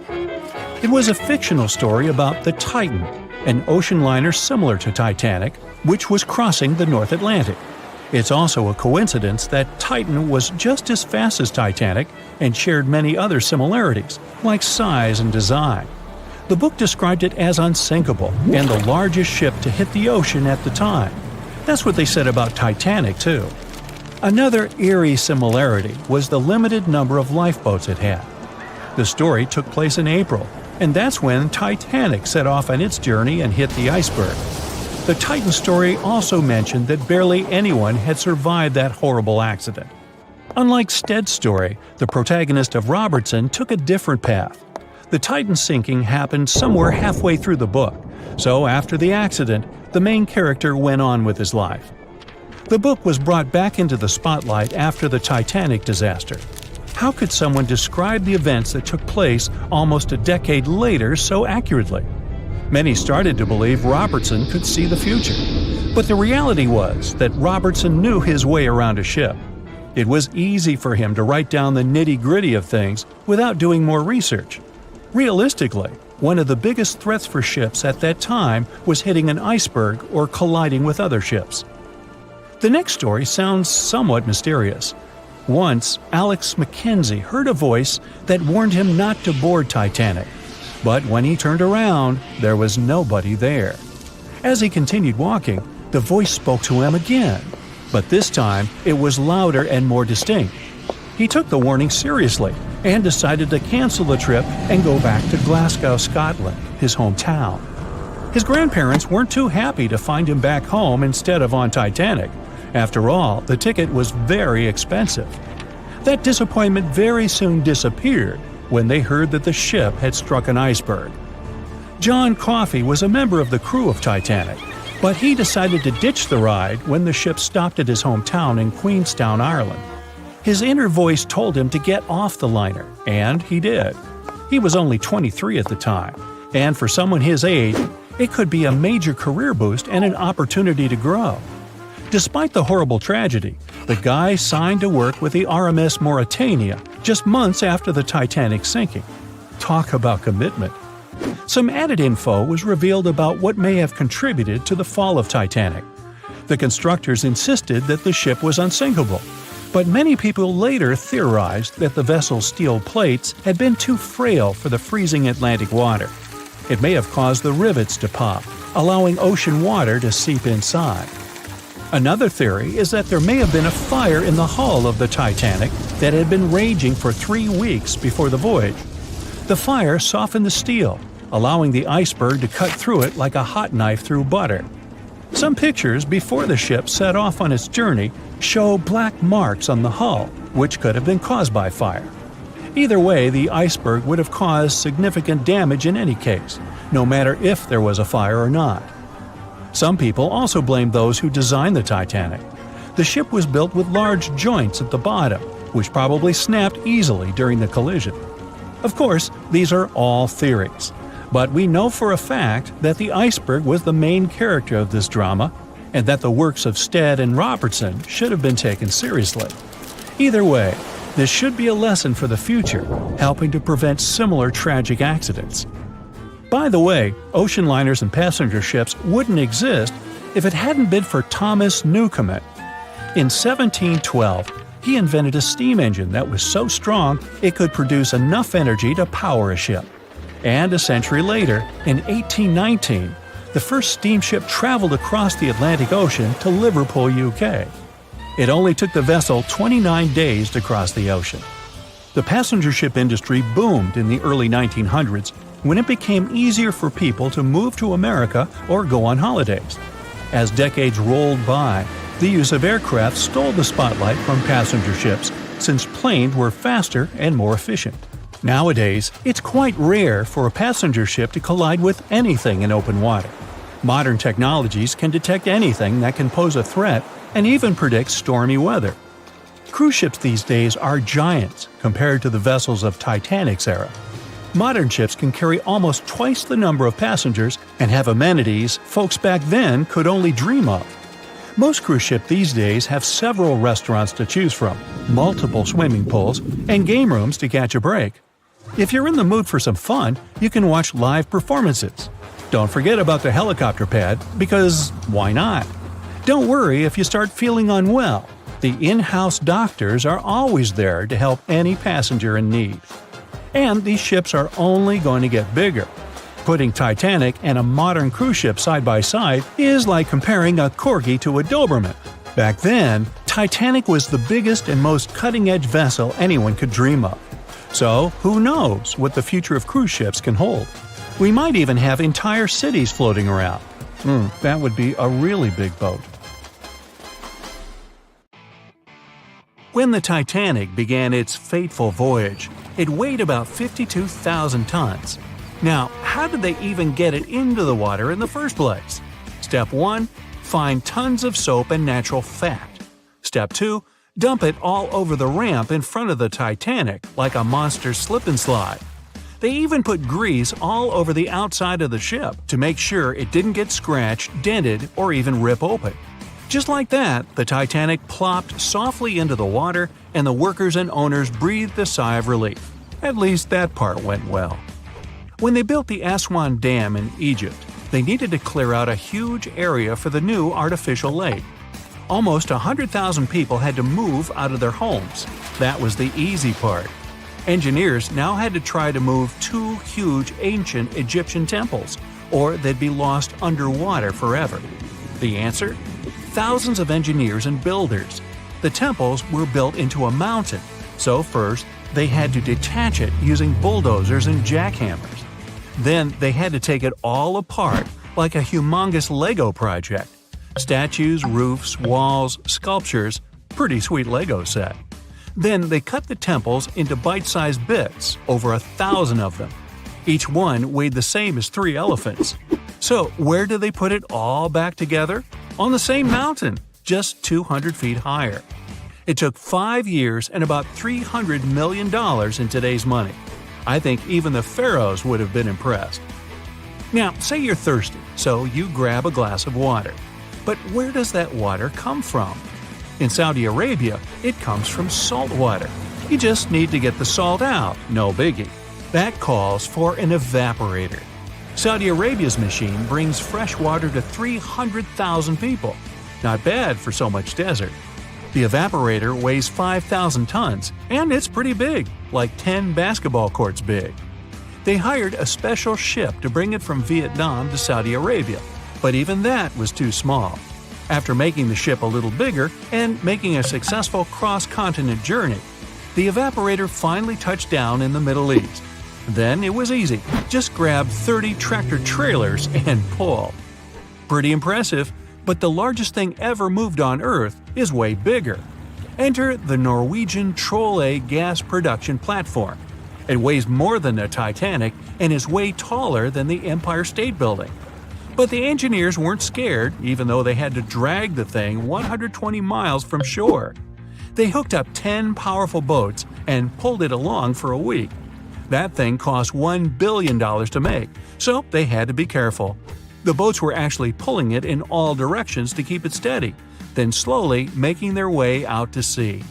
Once it got there, its 4 powerful legs were secured with concrete, about as much as you'd use to build 200,000 houses. That part of the sea can be quite rough, so they had to make sure it wouldn't move at all. Natural gas can set on fire, even in the middle of the sea. You gotta move out of town, but you're used to your house, your big kitchen, cozy fireplace. No problem. Take your home with you. About 500 years ago, an Italian architect was constructing the local city's administration building, but the local church bell tower was getting in the way. The solution? Pick up the tower and move it. The architect built a wooden frame around the tower and shifted it using ropes, blocks, and a lot of people power. Since then, a lot of buildings have been moved around, but what happened in China changed everything. In 2004, engineers shifted the Fu Gang building about 120 feet. It was the heaviest building ever moved, but it only took 11 days. They worked day and night to get it done so fast. 10,000 years ago, a meteorite fell on Greenland. It was the only source of iron for the local people, who started breaking pieces off to make knives, harpoons, arrowheads, and even jewelry. Talk about good luck. Over time, the locals split the meteorite, named Cape York, into a bunch of pieces. Arctic explorer Robert Peary wanted to bring the biggest piece back to the U.S. So, how do you move 30 tons of space rock without trucks or paved roads? Plus, it's 1897 and freezing cold. It took 3 years, but he did it. He ended up building a railway with a special platform to pull it to the nearest shore. It was the first and last railway in Greenland. Peary sold the meteorite for $40,000. Today, that would be about $1 million. In 2012, artist Michael Heiser erected a 340-ton boulder over the entrance to the LA County Museum of Art. It was called Levitating Mass. Installing it was easy. Getting it there, not so much. They had to use a 290-foot trailer and 6 different trucks. They only drove at night 100 miles through 22 cities. The most insane part, it ended up costing $10 million. The Swedish ship Vasa, built about 400 years ago, was almost a celebrity. People were amazed by its size, beautiful decoration, and gold sculptures. First time out to sea, it sank. Why? A gust of wind. Oops. Anyway, about 80 years ago, they decided to pull it out. One plan was to fill it with ping pong balls and freeze it in a block of ice. But instead, they just tied some ropes around it and used 18 lifts to drag it along the seabed to a shallow area. From there, it was pretty easy to lift it out. It was mostly made of wood, not much metal. The ship survived quite well because of the cold seawater and even floated by itself. The shuttle Endeavour flew 25 missions into space, and in 2012, NASA decided it deserved a break. Its retirement home would be the California Science Center.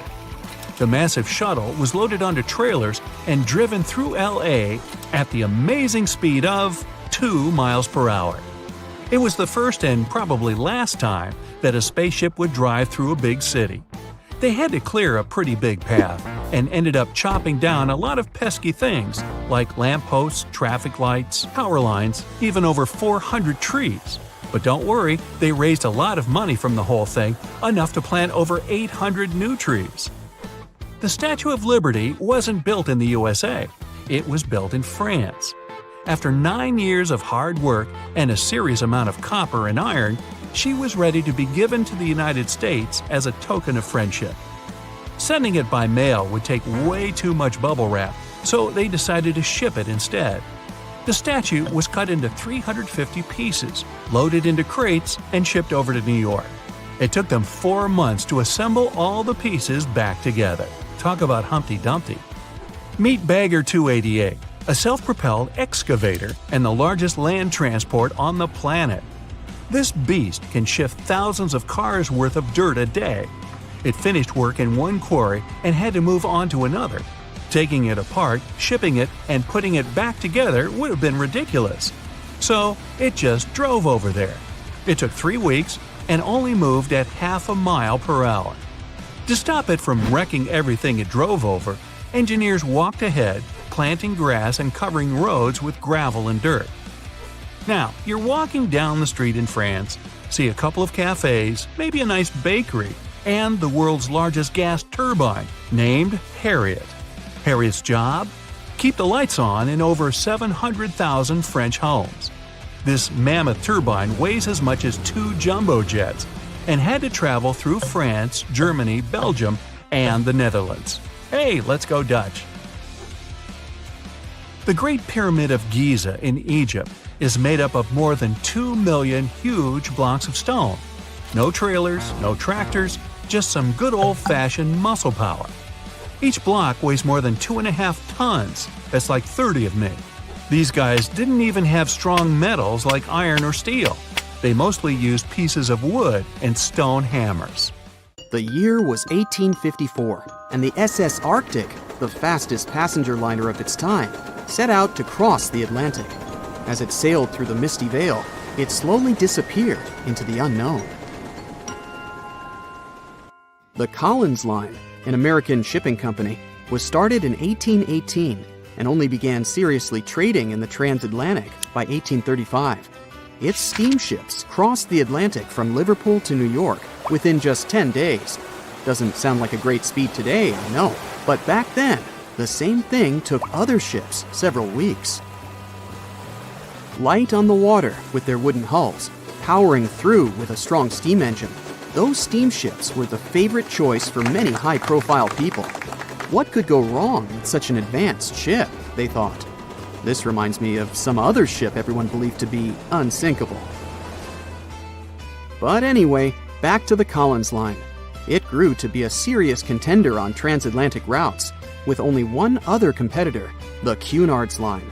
It was a British company also aiming to be the main force through the Arctic Passage. In 1835, the company received a new ship that traveled to Liverpool and came back to New York with the largest cargo ever at that time. From then, the Collins Line was steadily growing. It seemed like there would only be future successes for it. Unfortunately, their lavish ships became costly to run with the amount of coal used. Massive power along with weak wooden hulls meant they needed many repairs after each voyage. So, every trip ended up being expensive.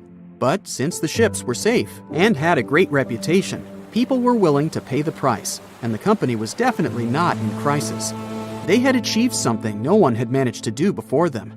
Like I told you, their ships crossed the Atlantic in a whopping 10 days, and Edward Collins, the owner, was very determined to maintain the pace. Their 5 ships easily outran the Cunard's Line of only 3. With this great praise, it provided more attention. Though the Cunard's ships were slower with their iron hulls, they believed there was still profit, regardless of how slowly they sailed. Among Collins' ships, the Arctic, the third of them to be launched, was the largest, reaching 284 feet long, with 2 side-lever steam engines, each with 1,000 horsepower. The paddle wheels made 16 revolutions a minute when at full speed. At the time of its launch, the press called it the most stupendous vessel ever constructed in the United States. But glamour and fame couldn't avoid what would come next. On the 27th of September, the Arctic was on its journey from Liverpool to New York, continuing a speed pace through the thick fog. It's possible that by that moment, after 4 years of record-breaking trips, the crew became overconfident with their sailing and the ship. Going only 50 miles from Newfoundland, they carelessly continued through the fog with no radio contact, sonar, or any other form of identifying objects, equipped only with Morse code. A smaller ship, the SS Vesta, which operated as a fishing vessel, often worked around Newfoundland. It was passing through the same path as the Arctic and crashed into its side. Shocked by the collision, the captain of the Arctic offered help to the much smaller Vesta, but it was soon clear that the damage that seemed minor on the Arctic was far worse. Beneath the waterline, a hole was letting water into the hull. The cost of the much faster wooden hull now seemed less valuable. They steered toward land, trying to plug the holes, but they weren't doing so well, and the seawater continued to pour in, filling up higher and pushing the ship down. And finally, once the engine room was full, it put out the boilers, taking away the massive power the Arctic was once legendary for. They moved slowly until coming to a complete stop. The ship continued to sink, and the order was to abandon it. At the time, maritime law allowed for the Arctic to carry only 6 lifeboats, only capable of saving 180 people. The crew and some of the passengers managed to push their way aboard and took most of the seats on those boats. things were pretty wild, and everyone forgot about their manners, not letting the ladies and the youngest ones board first. It took 4 hours for the Arctic to sink. 150 crew and 250 passengers were on board. Those that weren't able to find a lifeboat made a desperate attempt to build their own rafts from parts of the ship. 2 days later, only 3 boats made it safely to the shore. The other 3 were never found. Believe it or not, the rescue party also saved some people that had been clinging to the wreckage for 2 days. Unlike the crew, the captain went down with the Arctic, but amazingly survived. He would be only one of 85 people that made it out of the 400 on board. When the news arrived 2 weeks later, the public responded with great sadness to the losses. Great anger soon followed towards the poor safety measures in the crew. The press published demands to change the laws for more lifeboats. It only made sense to have enough for every person on board a ship.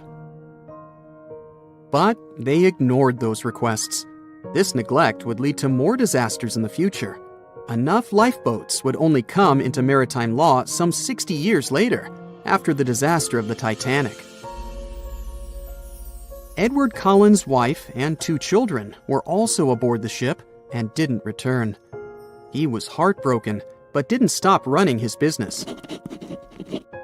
The Collins line still had a reputation to uphold, the biggest, fastest, and most luxurious on the Atlantic. Edward Collins would now build an even better ship than any other. It was named the Adriatic, and it was the largest ship in the world, 354 feet long. With 2 alternating steam engines that had never been built of this size. These steam engines at the time were at the height of engineering, though today you can only see them in models and toys. With the new addition of 2 masts, the Adriatic would also be able to sail if needed. Luckily, they made some lessons from the disaster of the Arctic. But before their new ship, the Adriatic, was built, another disaster had occurred. The sister ship of the Arctic had also sunk. They believe this second ship was desperate to stay in front of the Cunard's line and hit an iceberg somewhere during the race. This weird contest took the lives of 141 people. The desperation of Collins and his weakly built hulls pushed the company towards bankruptcy in 1858. The newly built Adriatic, costing over $1 million, had only made 1 voyage in the end. And even that voyage was considered a disaster. The ship collided with a tugboat. It still managed to finish its maiden voyage at a suitable time. After the company had gone bankrupt, they had to sell the ship for only $50,000. They removed the great giant engines, replacing them with only sails. Although it was once the greatest ship on the high seas, it was only 30 years later until it was abandoned, labeled irreparable, and anchored in a river. The other remaining ships were also sold and only used for parts. Edward Collins left the industry altogether, seeking work on dry land instead. As the Collins line was no longer in the mix, the Cunards would grow in strength. Without competition, they would win the Blue Ribbon for the next 30 years, and 180 years later, after producing hundreds of ships. They still have a constant presence on the seas as they provide transatlantic crossings, world voyages, and leisure cruises. To this day, the Cunard line is the only one to run ships between Europe and America, and it's great proof that it's not always the fastest that's the best. It was the start of 1912. A giant chunk of ice broke off a glacier in southwest Greenland. The ice was made up of snow that had fallen thousands of years before the event, perhaps as far back as when mammoths still roamed the earth. The iceberg started its journey. It was a huge thing, more than 1,700 feet long and weighing over 75 million tons. It was also a very peaceful chunk of ice. It steered clear of ships and busy transport routes. And then, it somehow floated much further south than other bergs did. Our iceberg was lucky. Others melt long before they get to these low latitudes. Out of up to 30,000 icebergs that drift away from Greenland's glaciers, only 1% ever make it all the way to the Atlantic. Even after melting into the water for months, this massive block of ice was still almost twice as heavy as the Golden Gate Bridge. The iceberg's top part was towering 10 stories over the ocean surface. Several days before our iceberg made it to the Atlantic Ocean, a magnificent ship left port. It was a luxury liner carrying more than 3,000 passengers and crew members. At that time, it was the largest ship ever built. It was the Titanic. The collisions happened on April 14th, when the ship was in the North Atlantic, 370 miles away from Newfoundland. Unable to divert its course, the ship ruptured at least 5 of its hull compartments. They started to fill with water at an alarming speed. The Titanic's compartments weren't capped at the top. That's why the water spilled over and started to flood each succeeding one. The front of the ship began to sink, causing the back part to lift vertically into the air. And then, with a deafening roar, the liner broke in half. The rest is history. But what happened to the iceberg after that? On April 15th, the German ocean liner SS Prinz Adalbert was sailing through the North Atlantic. It was traveling a few miles away from the place where the Titanic had sunk several hours prior. The German ship's chief steward, who hadn't learned about the disaster yet, saw an iceberg. What drew his attention was a large streak of red paint going along the iceberg's base. Surprised, the man took a photo of his discovery. He thought the paint meant a ship had hit the iceberg within the past 12 hours. The next person who saw the iceberg and took another photo of it was the captain of a vessel laying deep-sea telecommunication cables. The ship was sent to help in the area where the Titanic had sunk. The captain later claimed the iceberg he'd seen had been the only one in that area, plus the red paint. It wasn't difficult to connect the dots. In 2015, one of these photos sold at auction for over $32,000.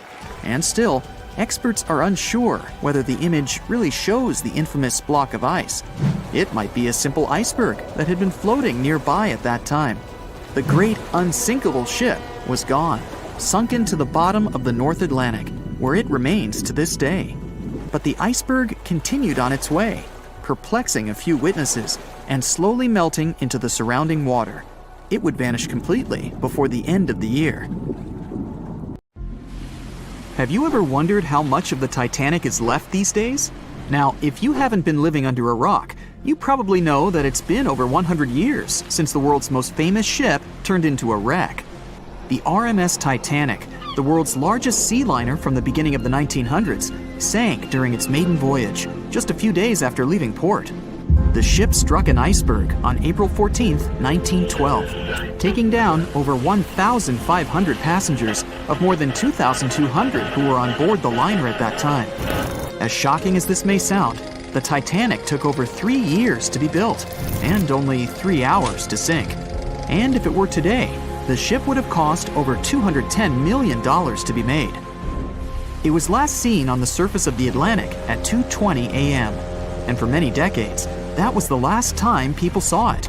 It wasn't until 1985 that the whereabouts of the ship were discovered by oceanographer Robert Ballard, and some parts of the Titanic became visible once again. One of the first discoveries made by Ballard's expedition was that the ship was indeed torn in half before sinking. The early exploratory missions to the part of the ocean floor where the Titanic now lies could only see the hull and the deck of the ship. According to Ballard, the main purpose of these missions was to understand how to preserve the ruins from deteriorating. Another goal was to recover the huge number of personal items scattered along the seabed. The explorer later said the view down there was as shocking as it was emotional. In the field of debris around the wreck, the oceanographer discovered plenty of small objects and personal belongings, many of which he brought back to the surface. There were shoes, some fancier than others. There were pieces of clothing that belonged to crew members, and there were huge propellers. If on the surface they gleamed and shined, on the ocean floor they were embedded and devoured by sand. Ballard pointed out that the area where kitchenware was scattered measured more than a mile in length.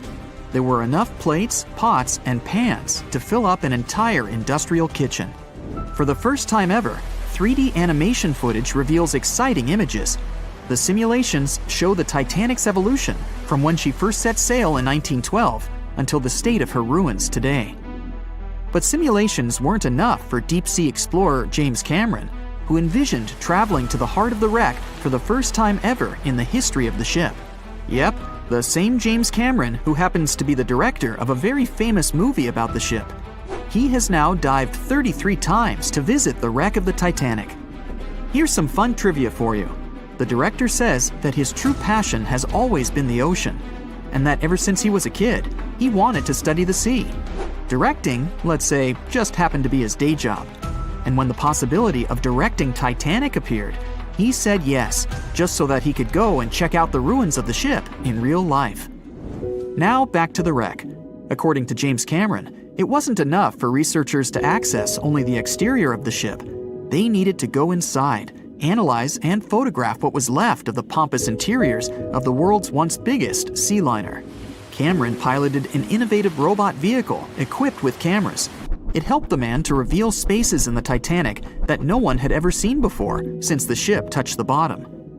Turkish baths, for instance, still had their tiled walls standing up almost in all their entirety. These baths were exclusively for first-class passengers. They were located right next to the swimming bath and the third-class dining room, and were designed in the Moorish style. People resting there could get heating blankets and ask waiters to bring them anything they needed. If the pictures from before the disaster were astonishing, they carry a different kind of wow factor now, when everything you see in them is hidden underneath the surface of the water. Another shocking discovery was the ship's mast. If we look at the Titanic in its pre-sinking glory, the mast calls much of one's attention. Located on the bow of the huge ship, the mast held together the transmission cables for the Marconi system, a system of wireless telegraphy. That's also where the British merchant flag the Titanic flew was located. The mast stood at the height of a bit more than 100 feet and was equipped with a crow's nest. Nowadays, the mast is unrecognizable. Attacked by corrosion, it collapsed. The crow's nest broke apart too. Now we can see why the modern-day Titanic is a real treasure for deep-sea explorers. But as the wreck of the ship lies at an approximate depth of 12,500 feet, sunlight is non-existent there. So, piloted missions depend on high-end technological equipment to survey the area. Why do you think the Titanic went missing from the public eye for over 70 years? Well, because at that time, technology wasn't advanced enough for people to go down there, as well as bring back good footage of the wreck. Filmmakers were the ones who drove this technology to its advance by trying to film underwater. They began by building boxes to put their cameras inside. And now, deep-sea photography is highly advanced and allows us to marvel at the awesomeness of underwater life. Of course, taking pictures under the sea is no easy feat. For one thing, to withstand that crazy underwater pressure, submarines need to be really strong and have thick walls, no thinner than 11 inches. Plus, explorers need to understand how to film and photograph when there's almost no light around. There was another thing that made documenting the Titanic even more difficult. When the wreck of the ship was rediscovered by scientists, it was covered with red-colored rusty bacteria that made it even harder to take good pictures. As it happens, the color red does not reflect well underwater, which is unfortunate for photographers. For this reason, human-operated vehicles that go down to tour the ruins are equipped with powerful lighting devices. When you see some parts of the ship from afar, they look as if reddish-brown wax has been dripping all over the Titanic's ruins. But in reality, these icicle-shaped structures are colonies of microorganisms. When the ship sank, it brought down with it an enormous amount of bacteria that hadn't existed at the bottom of the ocean before. But now, these bacteria, together with the extreme conditions at the bottom of the ocean, have turned into a disastrous combination for the ruins of the ship. These red colonies of microorganisms actually feed off of iron and steel, which is basically all that is left of the Titanic. One kind of those microorganisms are bacteria called Halomonas titanicae. They can eat up to 220 pounds of iron per day. This makes the Titanic a colossal food source for them. There have been lots of speculations regarding the life expectancy of the ship's wreck after researchers discovered this bizarre rust. But according to Cameron and his research team, the Titanic isn't going to disintegrate anytime soon. In one of the latest expeditions down to the wreck, a piloted vehicle was funded to identify specifically one stateroom. It belonged to a very important passenger, Sir Benjamin Guggenheim. Yes, just like the museum. Guggenheim was the son of a mining magnate and a member of the elite group that boarded the transatlantic journey of the Titanic. Born in Philadelphia, Guggenheim was traveling back home to the US. But, as we all know, he never made it to his final destination. For the price that ranged from 400 to 800 pounds back in 1912, the equivalent of 84,000 pounds nowadays, one could book accommodation that was called a stateroom. Staterooms on the Titanic were the most luxurious kind of first-class rooms. They were located on the B or C decks and were decorated in more than 11 different styles, ranging from Jacobean, Georgian, Italian Renaissance, and the list goes on. These rooms were filled with carved paneling and marquetry made from exotic and rare kinds of wood, such as mahogany, oak, and so on. Guggenheim occupied one of these luxurious rooms, and 100 years later, one of his descendants funded an entire mission just to locate the precise stateroom the man stayed in. This expedition turned into a documentary for National Geographic, and they did manage to identify which stateroom was Guggenheim's. So,